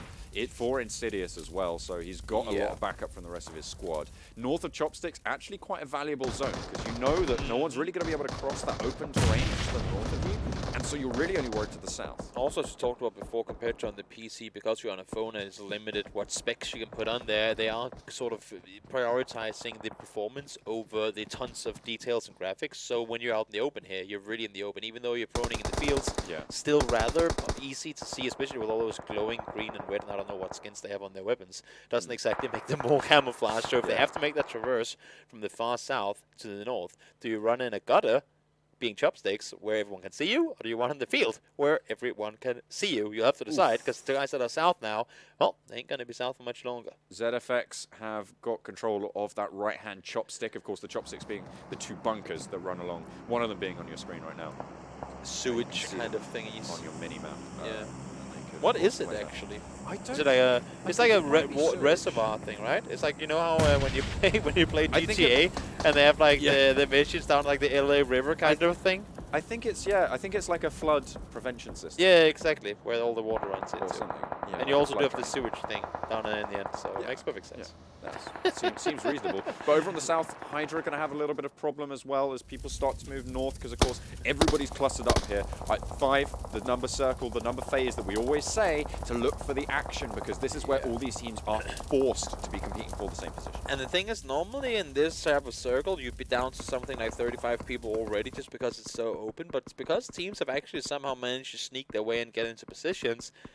It's just going to make things so hard for all these guys that are actually already in the center. They're going to get pushed up by one team, they'll have to deal with them, and then there's going to be waves and waves of teams coming in, following them immediately after. And actually, this is where actually being in one of the chopsticks is a decent position. For It could be, ZFX, they have got a lot of cover. No one's really going to want to push towards them because there's so many teams around. The thing is, if they do, though, and they try to sort of scare them away, this is where people will overcommit and fully commit to engages on you. I mean, if you circle 1, circle 2, and you shoot them at them early from a decent distance, they'll just take a left turn, take a right turn, take another compound. Here they know, guys, we're going chopsticks. There's no way around it. There's nothing else available. We're going to full on send it in there, and we're going to play it till we die. So expect some more kamikaze style driving when you go late game than what you do early game. They have got some presence outside in the form of King. Yeah. So they are going to be okay, but HYDRA, ooh, they're really having a bad time of it at the moment. Those nades just layering on down from GodsReign. Yeah, these nades ain't making life easy, that's for sure. Joker, you can see trying to get some sort of vision above. Joker has been the one today, I feel like, that whenever they have lost a player early, it's more often than not been him that's been going down. Whether it's because he's the info gatherer and the one to peek out and be a little aggressive, I don't know. But man, holy cow, he was not wasting any time jumping in. Maybe a bit too over-aggressive, though, because his team was nowhere near him. Does get to a little bit of cover. Twisters there. They might opt to drop down, and with that nade, that gives them a little bit of respite. But the rest of the Indian Tigers, they're there. They're ready for it. Let's see what they're able to get done. This next circle about to pop in just a second as well.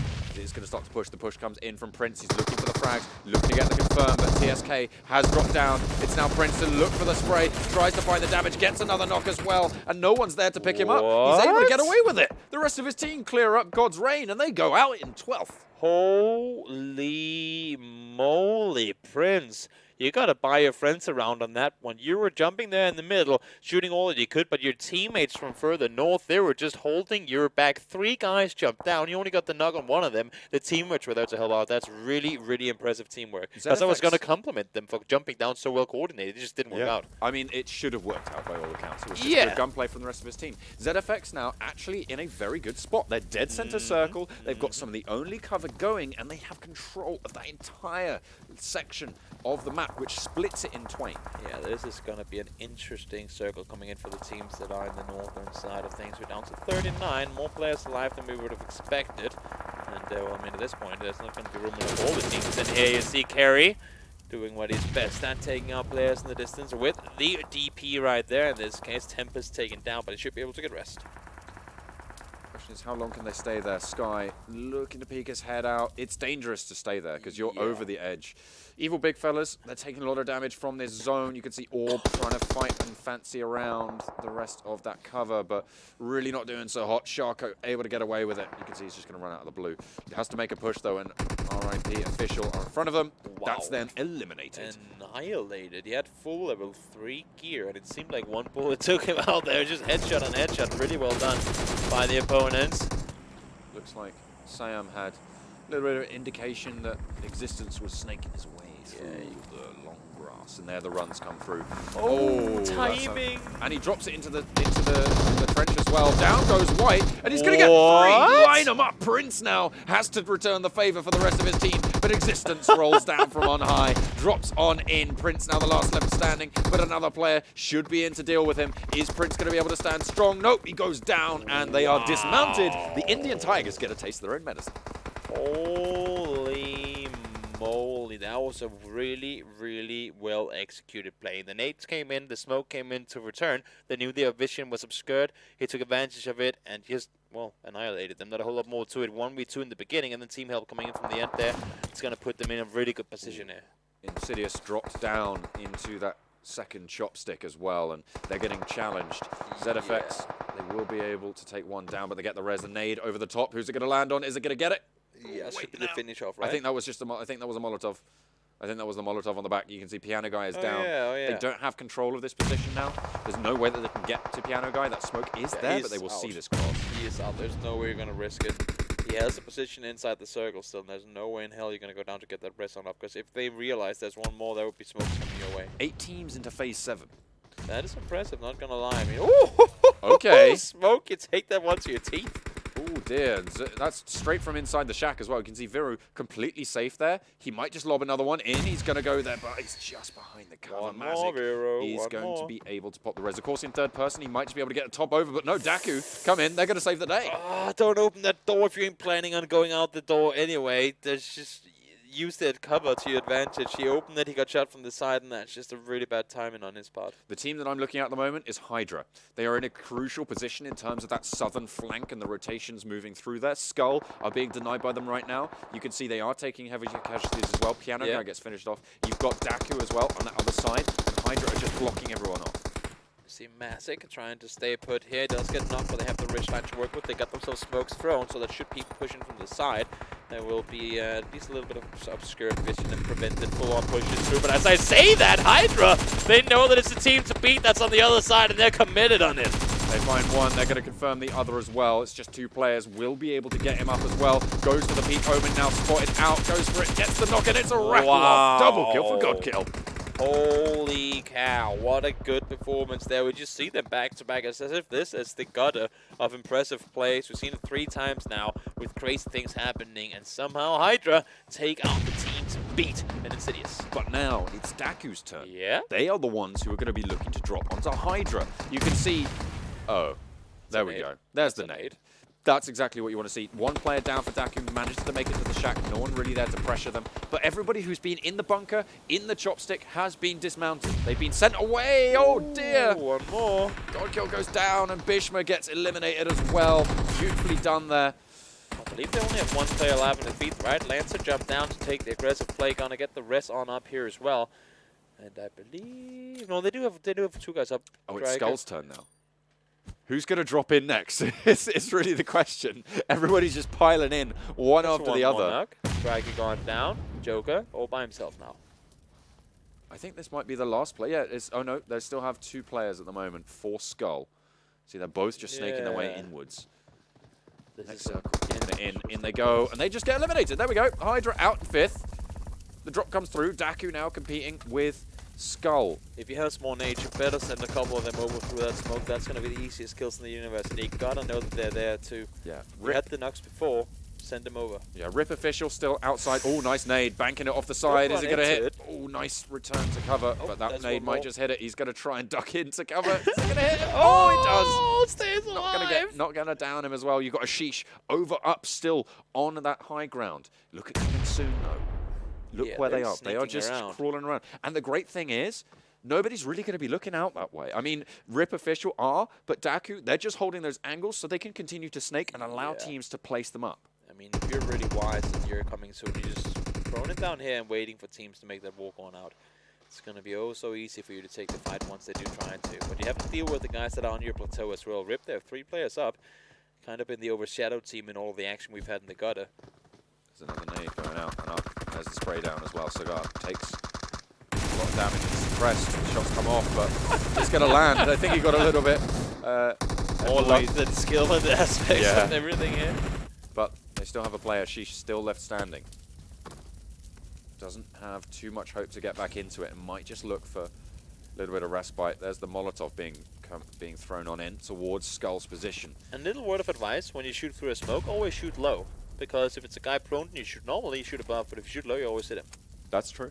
That's true. Any damage is good damage. Yeah, and if you hit him in the head, well, that's great. Exactly. So always shoot low when you try to spray through a smoke. Is he smoke. going to make this break? Okay. Oh, they heard. They must have heard the footsteps. They will definitely have come up on their indicator. And they're 4 alive. They just gotta send it through. They have to know that they aren't full in numbers. There you go. Spots him out. Gets down 1 and get down Chase as well. There we go. 3 teams now. DAKU have control of the trench, of the chopstick. Coming soon, have control of the hay fields and Rip Official. Was he a living corn? I think so. That's the best camouflage in this entire area. I know, like, exactly, right? I'm just a maze. I'm just a maze. Don't pay attention to me. I'm fine. And actually, Rip Official, they're getting shot on as well by coming soon. How do DAKU, after all of this, have 4 guys alive? I do not understand It's crazy. It's crazy indeed. But they also have the hardest position to have to leave from down there. But this is again a return to form from coming soon from the earlier 2 games today. Oh, White gets spotted out. Yeah, he was sitting up for too long. Spotted him. Shinray, though, still alive. He's just taking all the shots and wants the placements. Who's going to go out first? That's the question. Oh. Parakosh going to go down. Sky getting eliminated as well. And so coming soon, rank themselves. Oh, no, wait. No, coming soon were actually the ones to go out. And that's going to be it. DAKU from the trench. They're going to be able to hold on to it. One of the only teams who could. Yeah. And they're going to make it work. A decent kill score coming in from there as well. Of, I believe that's 10. Yeah, they're coming in with there. Coming soon. Again, back on form. A nice game all round with a couple of teams picking up much needed points. Yeah, that was where the third-party advantage really came in their favor. And I mean, I've always been like, oh, why is it third-party? You can do these sort of peeking around the corner without exposing yourself. And the argument for it from the players, for the most part, is that, well, everyone can do it. So in that sense, it should be fair, right? And I guess that's the call they make here. But in these situations, when you're up on that field, there's no way in hell you're going to win that game. Unless you have an absurd amount of utility. I just don't see how anyone but DAKU could win that game. Exactly. I mean, you could potentially just throw in all the nades in the world. Yeah, which they probably used like 15 minutes before that. Exactly. That's the thing. If you don't have that utility towards the end circles, then you aren't going to be able to get it done. Yeah, but it was them to be able to hold on DAKU in the end. But this is that first engage that really was very strange. So at the moment, Pain eSports looks like they have a massive advantage. I mean, they get the knockdown, but then they all group up into this tiny little room. They're all just like clamoring for that execution, and GODL are just like, hang on a minute. We can just shoot through this door. We can put it this way. And then somehow Hash got that. I mean... Yeah, I don't know. There were a lot of ways they could have played it that would have been better. Let's just put it at that. We'll leave it at that. Yeah. It's probably one of those games where they'll go back and they'll be like... Could have done better. We did not play that one to a full potential. This was suboptimal. Yeah. That's kind of... For 8-bit as well, I mean, honestly, they were holding this compound for quite a while. They got pulled up on by the guys in Insidious, and they was just, I mean, what does it take? 5-7 seconds. 4 guys dead, only 1 knocked on your side, got him up back up on the other side. Yeah, this was the first drop down. Prince, his teammates really came through. Yeah, they held through. They held through. So that was the Indian Tigers drop down. at which stage they started to take control. And it was a case of everyone just layering down on top. There's Coming Soon, starting to take the trench, of course, and then Prince had to go for the spray, wasn't quite able to get to do it, and that was the Indian Tigers getting dismounted. Then Insidious dropped in, and then HYDRA came in, and then DAKU came in. It was so many times that this position was competed for and taken over. It was absolute madness in the aspect of how many teams jumped down and somehow got out of there alive. I mean, it was not something you see too often, and in the end I think it would be DAKU to be the last team to jump in and the team to take the win with 10 kills to it as well. It's a nice performance. It certainly is. I'll be interested to see exactly how it all panned out. You can see the team that really unsuspecting that we actually see them down the bottom there, 8-bit. They just couldn't do anything. I mean, yeah. Insidious, they're just coming with so much speed and so much aggression that they just were not prepared to take the fight. Of course, the order of these teams is based on points, not their placement. So make sure that you are paying attention to that. Yeah, total points. Yeah, total points, which includes both kills and placement. So you can see GODL and Orb getting the same score there. Despite having different placements and things. Coming soon. Again, they had a blunder of a game last one, and they made up for it. Of course, as well, Team Insidious, they placed 6th, 19 points. That's not all that bad. They are normally sat at around, I think, 20, 22, 23 points on their matches, so it's not too far in terms of that variance. So all in all, a pretty decent showing. They got 7 kills on the board, which really helped to bolster those numbers. Yeah, I mean, for Coming Soon to get 7 here as well, they got 13, they got 26, they got themselves 33 kills in 3 of their 4 games. Yeah. That is very, very impressive. That's pretty nutty. So I think they're up to a total of, with 19 on top of 96, 88. Then they had a 4.92 plus another 19 now. So 111. Math on cast, by the way, guys. Absolutely. 111 points for them today. It's a very decent showing. 100 a day keeps the doctors away. And certainly keeps you out of the red zone. Keeps elimination away, yeah, that's for keeps sure. the red zone away. But there we go. There's a comparison of DAKU and Coming Soon. See plenty of kills coming through. Coming Soon, though, they lost a player early. They were playing a little bit underhanded, understaffed. They were. With their 000 player coming in DY9. That's unfortunate. But, I mean, you're not going to bang out every single game. You're not going to be able to cash out those kills and wins every single match. And, in fact, that's a good thing because it means that they are sending someone in to scout. Oh, yeah. It means that they are having that advanced squad. They're playing it right. They're splitting their team up. They're not all in the same vehicle. It's good. It's a good thing. I promise. I promise. Yep. I mean, no, but it's true. I mean, you never want to be over aggressively and crazily jumping in with just, I mean, the entire team and into the unknown kind of. You can do that in the end when, like, okay, there's literally nowhere we can go. We saw that with the chopsticks area where 4 guys just jumped down and we're like, well, this is the only thing we can do. But early, you just have there's so many ways that you can get, that you can obtain the reconnaissance or the info that you need. Yeah. That it's kind of inexcusable to say, oh, but we didn't have the info. We're like, but you could have. You could have had you just gone played around to get it, right? So so the fact that they just lost 1 guy off of that, really smart. I mean, it just goes to show they got the info that they needed. Unfortunate though, he went down in getting it. Yeah. So at the end of the first day, we've seen a return to form and then a departure from form from Insidious. In some ways, they did all right in that middle map, but nothing to shout about. Pretty middle of the road, but still a very, very good day from them. Yeah. Who else have we seen come in pretty big? We haven't really seen too much from a few of these teams. I'm thinking GODL, they had 1 or 2, but they're still just not quite putting up the numbers that they need to escape that red zone.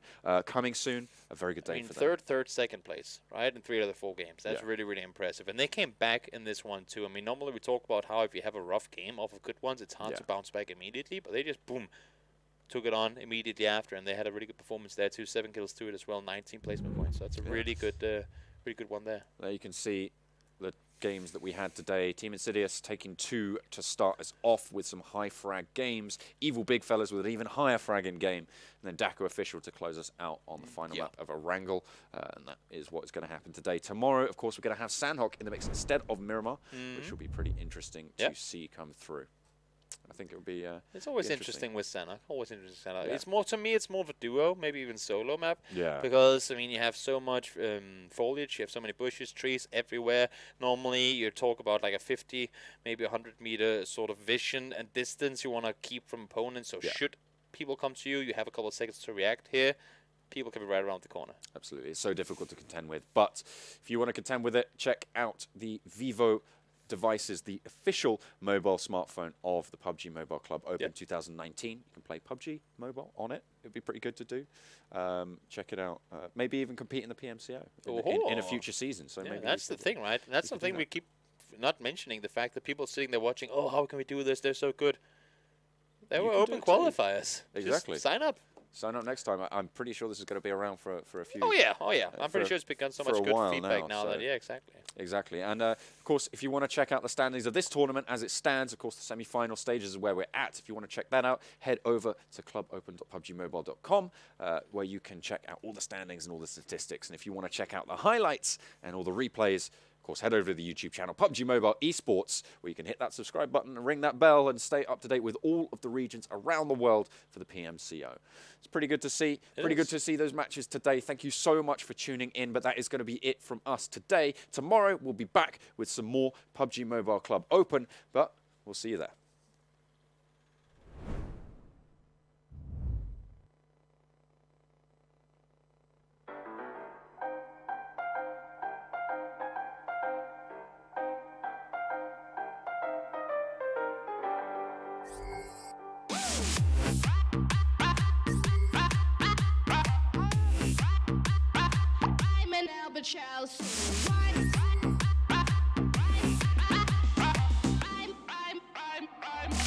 World's first 32-megapixel pop-up selfie camera, Vivo V15, V15 Pro.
Play PUBG Mobile for free.